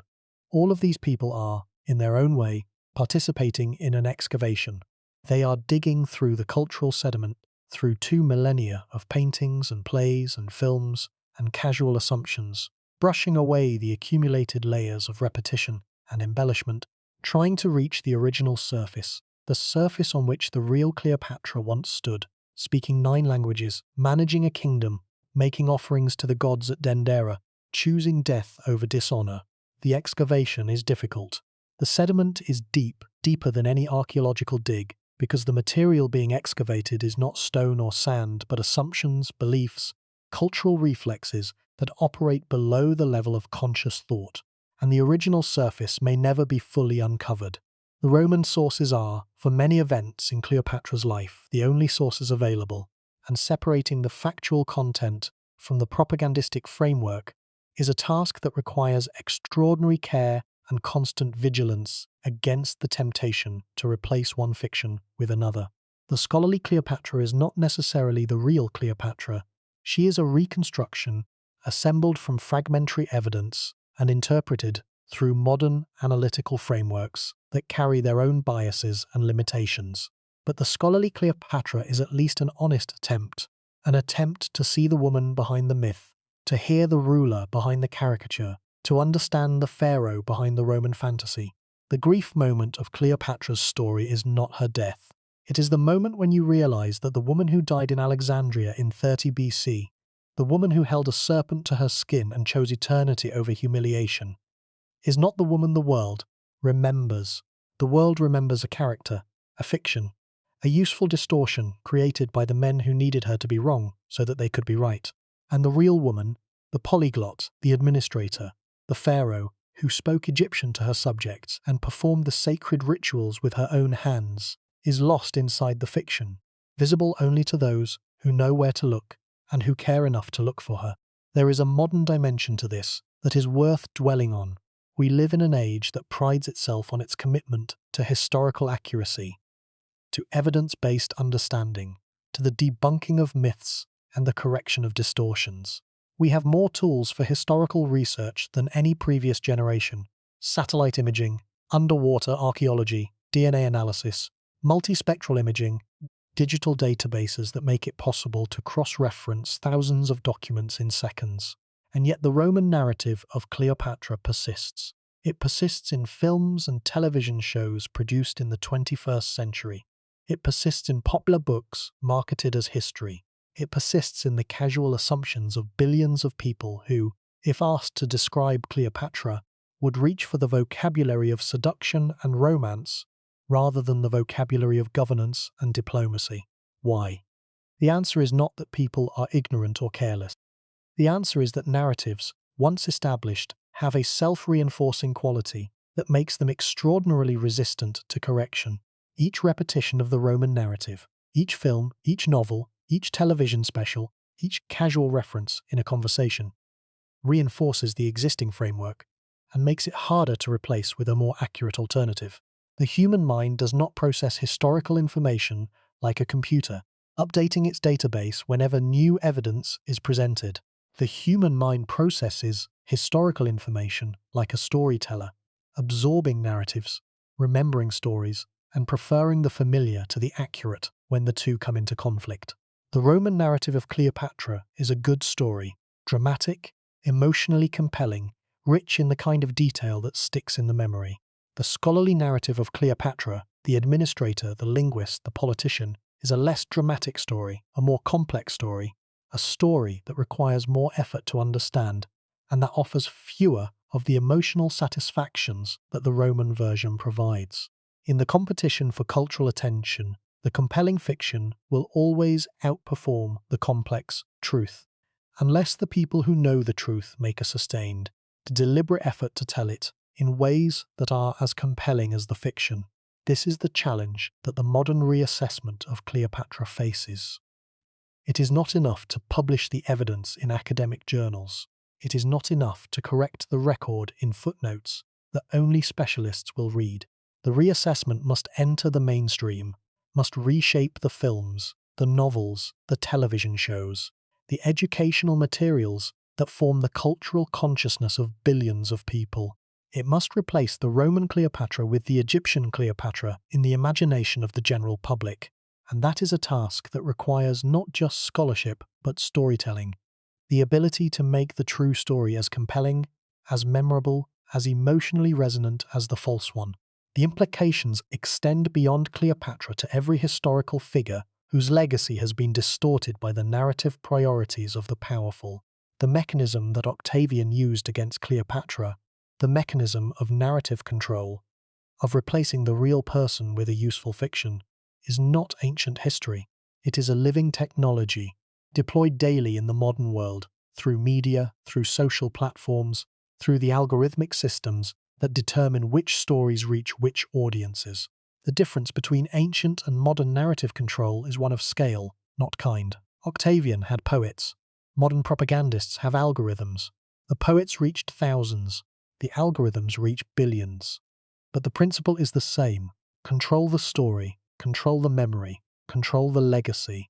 The deepest truth of this series, the truth that connects Cleopatra to Taosret, to Tiamareniset, to Hatshepsut, to Nefertari, to Nefertiti, and to every other woman whose story we have traced across these episodes, is that the historical record is not a mirror. It is a portrait painted by the powerful, of the powerful, for the powerful. The women who wielded authority in ancient Egypt were real. They governed, they built, they sacrificed, they endured. And the record that survives of their achievements is, in every case, a distortion, shaped by the interests, the anxieties, and the gender biases of the men who controlled the chisel, the pen, and the story. Consider the taxonomy of erasure that this series has documented across its many episodes. The chisel, the physical destruction of monuments, the overwriting of cartouches, the deliberate obliteration of a person's name and image from the stone, the sending of workmen with bronze tools to cut away the evidence that a woman once ruled. This is the method used against Hatshepsut and Taosret, violent, visible, and ultimately incomplete, because the stone preserves traces of even the most determined destruction. The silence, the passive failure to record a person's life, the structural indifference of a recording system that did not consider certain categories of people worth documenting, the blank page where a biography should be, and where instead there is only emptiness. This is the method that consumed Tiamareniset. Not a deliberate act of destruction, but a systematic omission that is all the more devastating for being unintentional, a blank space in the record where a life should be. And the narrative, the replacement of the real person with a fictional character designed to serve the needs of the powerful. This is the method used against Cleopatra, the most sophisticated form of erasure, the most difficult to detect, the most resistant to correction, and the most nearly permanent, because the lie it leaves behind acquires the authority of truth through sheer repetition. Each method has its own characteristics. The chisel leaves marks, scars in the stone that can be detected by the trained eye, ghost cartouches that emerge under raking light, silhouettes of destroyed figures that remain visible in the plaster that was applied to conceal them. The chisel destroys, but it does not fully succeed. The stone remembers what the chisel tried to forget. The silence leaves nothing. No marks, no traces, no scars, no palimpsest to be deciphered. The silence is the most complete form of erasure because it removes not just the memory, but the evidence that there was ever anything to remember. When the scribes chose not to record Tiamareniset's life, they did not merely suppress the information, they prevented its creation. The information never existed, and what never existed cannot be recovered. The narrative leaves something worse than marks or nothing. It leaves a lie, a plausible, coherent, compelling lie that occupies the space where the truth should be. The narrative does not destroy memory, it replaces it, substituting a false memory for the real one so thoroughly and so convincingly that the false memory becomes indistinguishable from the truth. This is what happened to Cleopatra. The Roman narrative did not erase her, it replaced her. And the replacement was so effective that the original is, for most people, permanently inaccessible, buried not beneath sand or silence, but beneath 2,000 years of fiction that has hardened into fact. And together, the three methods constitute a comprehensive system of erasure, a system that ensures that no matter how a woman wields power, the record will find a way to diminish, distort, or deny her achievement. The woman who rules openly, like Hatshepsut, will be defaced. The woman who serves the system without claiming public authority, like Tiamareniset, will be ignored. And the woman who is too famous to erase or ignore, like Cleopatra, will be rewritten. The system is flexible, it adapts to the circumstances, but the result is always the same. The woman's story is taken from her, and the story that replaces it is always more useful to the men who control the narrative than the story it replaced. The modern recovery effort, the scholarly, archaeological, and cultural work of restoring these women's stories operates against this system, and it operates at a structural disadvantage, because the system has had millennia to establish its distortions, while the recovery effort has had only decades. the feminist Egyptology that has emerged since the 1970s and 80s, pioneered by scholars like Gay Robbins, whose work on women in ancient Egyptian art transformed the field, and continued by Kara Cooney, whose studies of female pharaonic power have reached a broad public audience, has made extraordinary progress. But the progress is measured against a baseline of almost total distortion. The starting point was a discipline that treated queens as footnotes, queen mothers as titles, and Cleopatra as a love story. Every step from that starting point toward a more accurate understanding of women's lives and contributions in ancient Egypt has been hard-won, contested, and incomplete. The work will never be finished. New evidence will emerge from excavations, from reanalysis of existing material, from technological advances that reveal inscriptions invisible to the naked eye. New interpretive frameworks will be developed, frameworks that take women's experiences seriously, that privilege Egyptian evidence over Roman propaganda, that recognize the structural biases of the recording system and compensate for them in the analysis. New stories will be told, stories that give Cleopatra, Hatshepsut, Tawosret, Timereniset, and every other woman whose story has been distorted or suppressed the sustained, serious, and accurate attention they deserve. Each new discovery, each new analysis, each new telling of an old story with honest intent is a stone laid in the foundation of a more complete, more accurate, more just account of the human past. An account that includes not just the triumphs of the powerful, but the contributions of the essential, not just the stories the victors told, but the truths the victors tried to bury.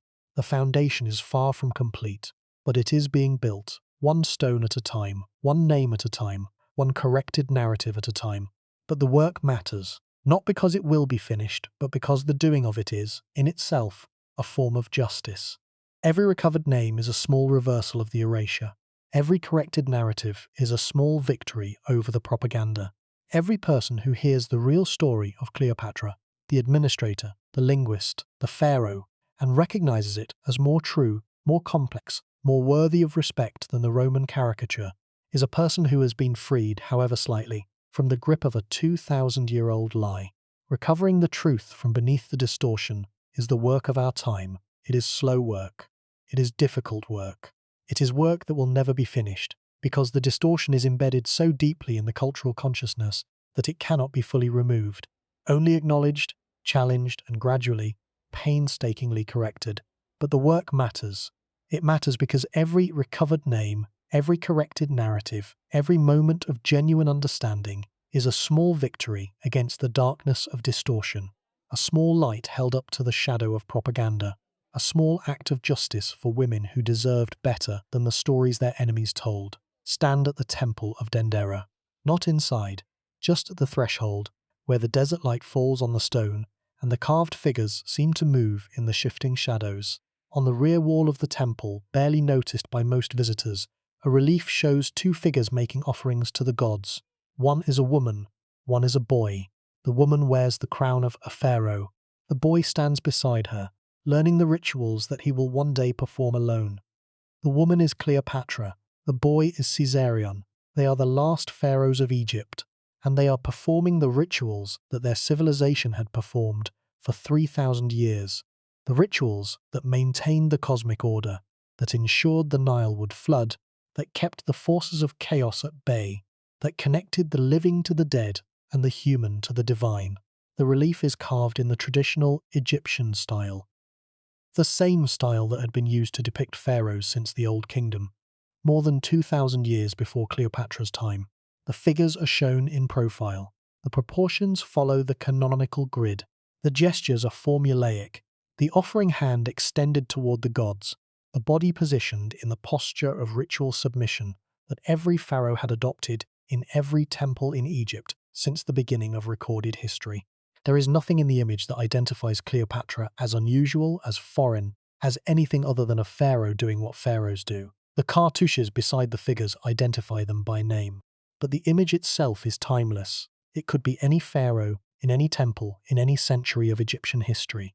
That is precisely the point. Cleopatra is shown here as she wished to be seen, as a pharaoh, as a servant of the gods, as a link in the chain that connected the beginning of time to the present moment. not as a Greek queen playing a role, not as a seductress performing for a Roman audience, but as a pharaoh, simply, straightforwardly, unambiguously a pharaoh. Within a few years of this image being carved, both figures would be dead. Cleopatra by her own hand, Caesarion by Roman execution. The rituals they are performing would continue, in diminished form, for a few more centuries. But the cosmic engine that had driven those rituals, the institution of divine kingship, the belief that the pharaoh was the living Horus, was broken. The last pharaoh was dead, and the machine she had operated could not function without her. The death of Egyptian civilization was not sudden. It was gradual, a slow fading of the light that had illuminated the Nile Valley for 3,000 years. The temples continued to function for centuries after Cleopatra's death, supported by endowments that the Roman administration honored, and by the devotion of priests who maintained traditions that stretched back to the dawn of recorded history. The priests continued to perform the rituals. The hieroglyphic tradition survived until 394 AD, more than 4 centuries after Cleopatra's death, a testament to the extraordinary persistence of a scribal tradition that refused to die even after the civilization that created it had been absorbed into a foreign empire. The Coptic language, the direct descendant of ancient Egyptian, survived, and survives still, in the liturgy of the Coptic Church, a living thread that connects the Egypt of today to the Egypt of the pharaohs. The civilization did not vanish entirely. It transformed, it adapted. It persisted in forms that the pharaohs would not have recognized, but that maintained an unbroken connection, however attenuated, however altered by the passage of centuries, to the world that Cleopatra had fought to preserve. The implications of Cleopatra's story extend far beyond ancient Egypt. They reach into the present moment, where the same dynamics of narrative control, gender bias, and the distortion of historical memory continue to operate. In different forms, through different media, but with fundamentally the same effects. Consider the way women in positions of political power are discussed today. The language has changed. We no longer openly call female leaders harlot queens or fatal monsters, but the underlying patterns persist. Women in political leadership are still judged by standards that are not applied to men. Their appearance, their personal relationships, their emotional expression, all are subjected to a level of scrutiny that has no equivalent in the coverage of male leaders. The media's treatment of female political leaders across the world in the early 21st century would be recognizable to anyone who has studied Octavian's propaganda campaign against Cleopatra. The specific language is different. The underlying logic, the assumption that a woman's power must be explained by something other than her competence, is unchanged. The story of Cleopatra is, in this sense, not ancient history. It is a case study in a pattern that is still operating, a pattern of narrative control that has been refined and updated over 2,000 years, but that remains, in its essential structure, identical to the campaign that Octavian launched in the 30s BC. Breaking this pattern requires more than scholarship. It requires a fundamental shift in the way we construct and consume historical narratives, a shift from stories told by the victors about the defeated to stories told by the evidence about the people who lived. The evidence for Cleopatra's reign, the temple reliefs, the administrative papyri, the coins, the submerged ruins of Alexandria, tells a different story from the one the Roman sources provide. Listening to that evidence, prioritizing it over the propaganda, allowing it to reshape our understanding of who Cleopatra was, is not merely an academic exercise, it is an act of justice. The tomb remains unfound. The city lies beneath the sea. The library is gone. The lighthouse is rubble. The dynasty is dust. But the relief at Dendera is still there. The woman and the boy, making offerings to the gods, performing the rituals that held the world together. The image was carved into stone by craftsmen who did not know that they were recording the end of an era. They thought they were recording a routine act of royal devotion. One more pharaoh among hundreds, one more offering among millions, one more day in the eternal cycle of renewal that would continue forever. It did not continue forever. It ended in that room in Alexandria, with a queen and a serpent, and the weight of 30 centuries pressing down on a single final breath. And the world that followed, the Roman world, the Christian world, the Islamic world, the modern world, inherited the Roman version of the story, the seductress, the temptress, the fatal queen. The search for Cleopatra's tomb continues to capture the public imagination, and rightly so, because the discovery of the tomb would be one of the most significant archaeological events in the history of the discipline. The tomb might contain inscriptions that would confirm or deny the hypothesis that Cleopatra and Antony were buried together. It might contain artifacts that would shed light on the final days of the Ptolemaic dynasty. It might contain images of Cleopatra, painted portraits that would give us, for the first time, a visual identity for the last pharaoh that was not mediated by the conventions of coin portraiture or temple relief. The search led by Kathleen Martinez at Tapiceris Magna, a temple site west of Alexandria that Martinez believes may contain the burial of Cleopatra and Antony, has generated considerable public interest. The excavations have uncovered a series of tunnels beneath the temple, along with coins bearing Cleopatra's image and evidence of cult activity associated with Isis and Osiris. The Martinez excavation continues season by season, drawing media attention and scholarly debate in roughly equal measure. Whether the tomb itself lies at the end of those tunnels remains to be seen. The excavation continues year after year, the possibility endures, and the very fact that the search generates such intense public interest, that millions of people around the world care about the burial of a woman who died more than 2,000 years ago, testifies to the enduring power of Cleopatra's story, even in its distorted Roman form. But the interest also presents an opportunity. Every person who follows the search for Cleopatra's tomb is a person who can be introduced to the real Cleopatra, the administrator, the polyglot, the pharaoh. Every news article about the excavation is an opportunity to challenge the Roman narrative and replace it with the Egyptian evidence. Every moment of public attention directed toward Cleopatra, whether through archaeology, through scholarship, through media, or through the simple act of speaking her name in a conversation, is a moment that can be used by scholars and educators and storytellers to shift the cultural conversation from the myth to the reality. This is the final implication of Cleopatra's story, that the search for truth is never finished, that the work of recovery is never complete, that the forces of distortion are patient and persistent and can only be countered by an equally patient and persistent commitment to evidence, to honesty, and to the belief that every person's story deserves to be told accurately. The recording systems of the ancient world were designed by and for the powerful.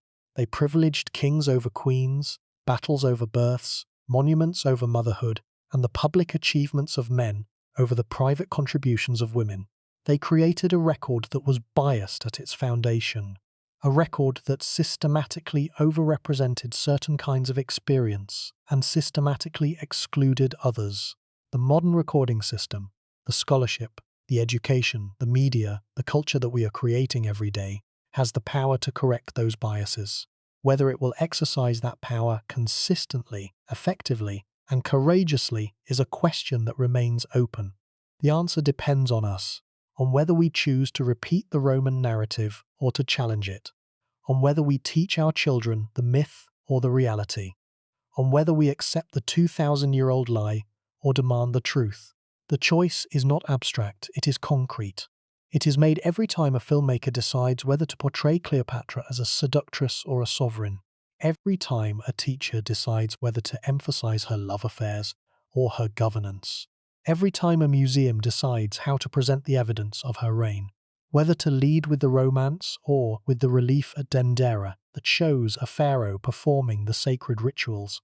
Every time a person hears the name Cleopatra and decides whether to picture a woman on a barge or a pharaoh in a temple. The choice matters because it shapes the future as much as it interprets the past. Every generation that inherits the Roman narrative, that accepts the seductress, the temptress, the fatal queen, is a generation that has been taught, implicitly, that women who exercise political power are dangerous, that female authority is fundamentally sexual, that the proper response to a powerful woman is not respect but suspicion. The Roman narrative is not merely a distortion of one historical figure.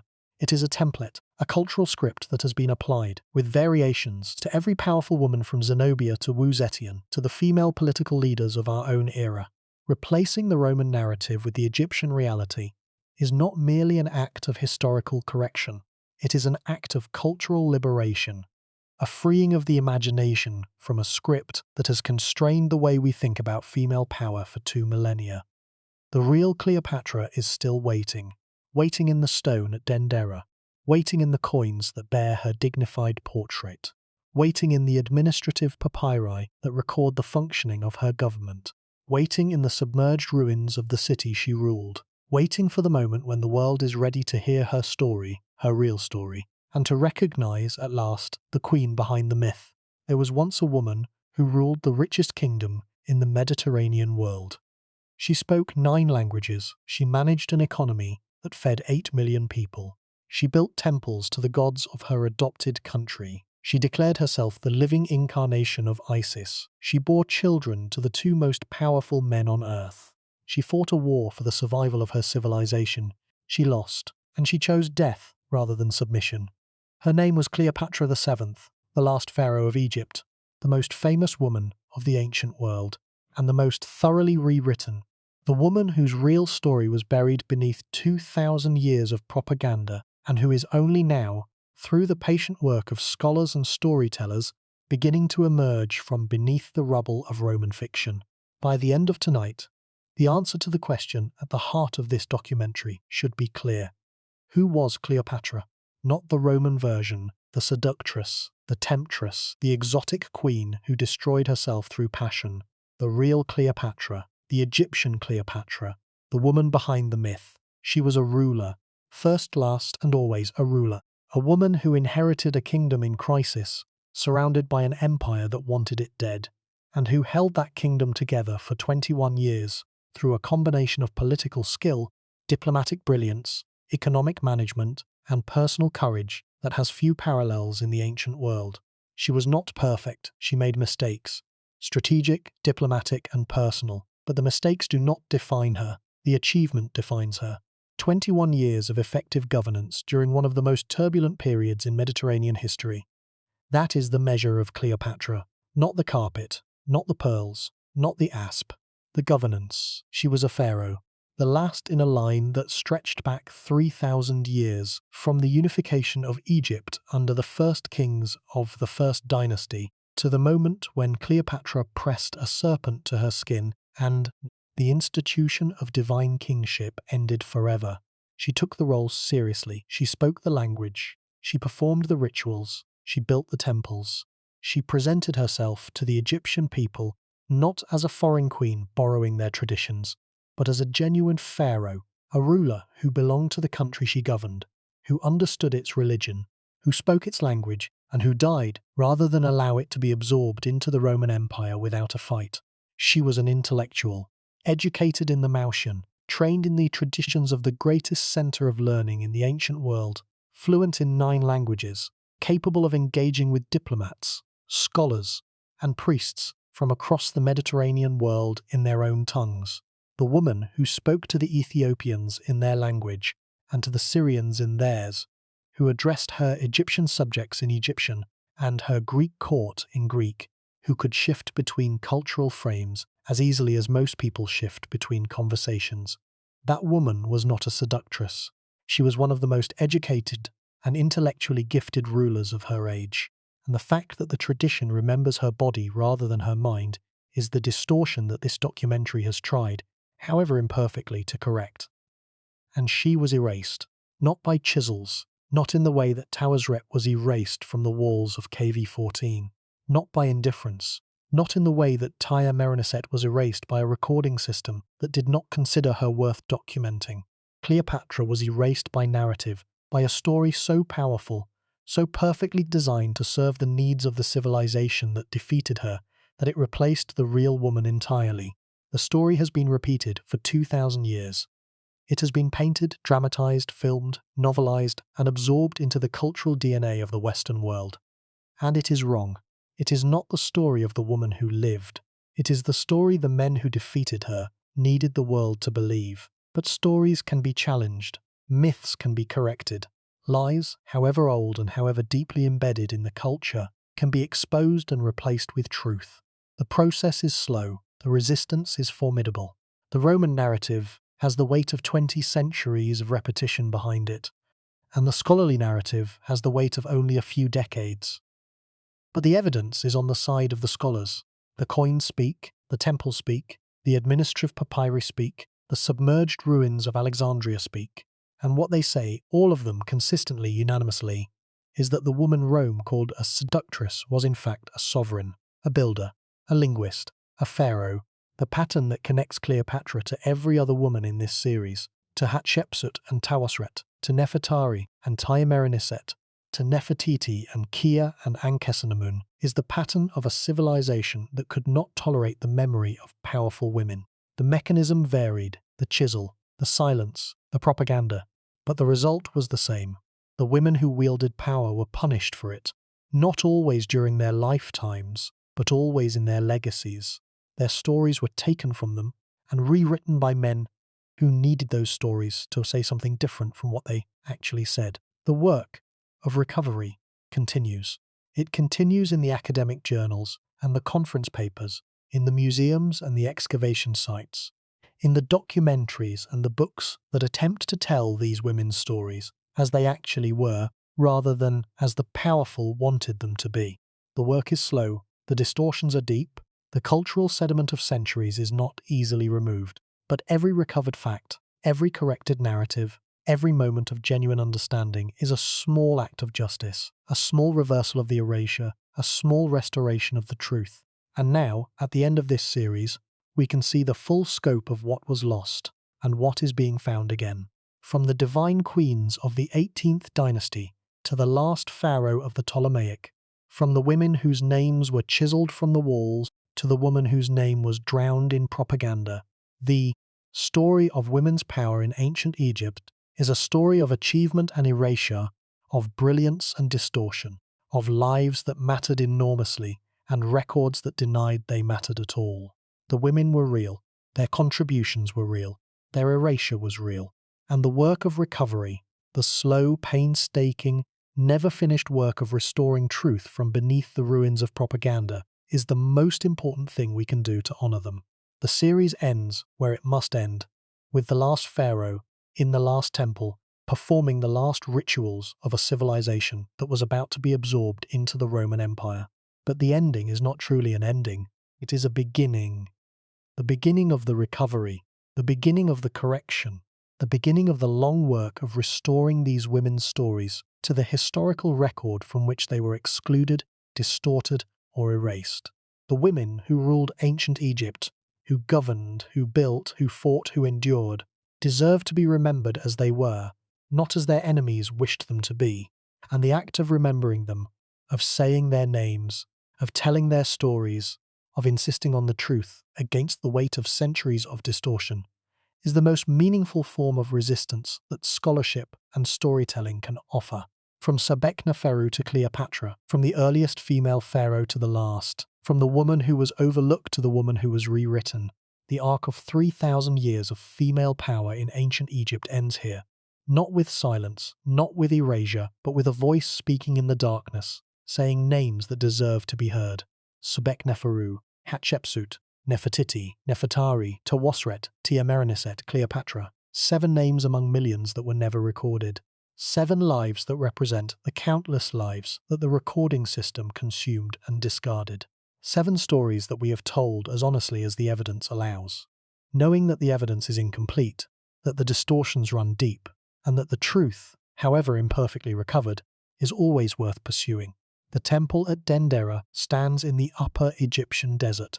The relief on the rear wall is still there, weathered by time but still legible, still powerful. The woman and the boy making offerings to the gods. The stone is warm, the carving is clear. The last pharaoh of Egypt performing the last rituals of a 3,000-year-old civilization, preserved in stone that has outlasted the Roman Empire that destroyed her. The stone remembers. The stone has always remembered, and as long as there are people willing to read it, to look past the propaganda, to see past the caricature, to find the woman behind the myth, the stone will speak. Her name was Cleopatra, she was Pharaoh, and she was real.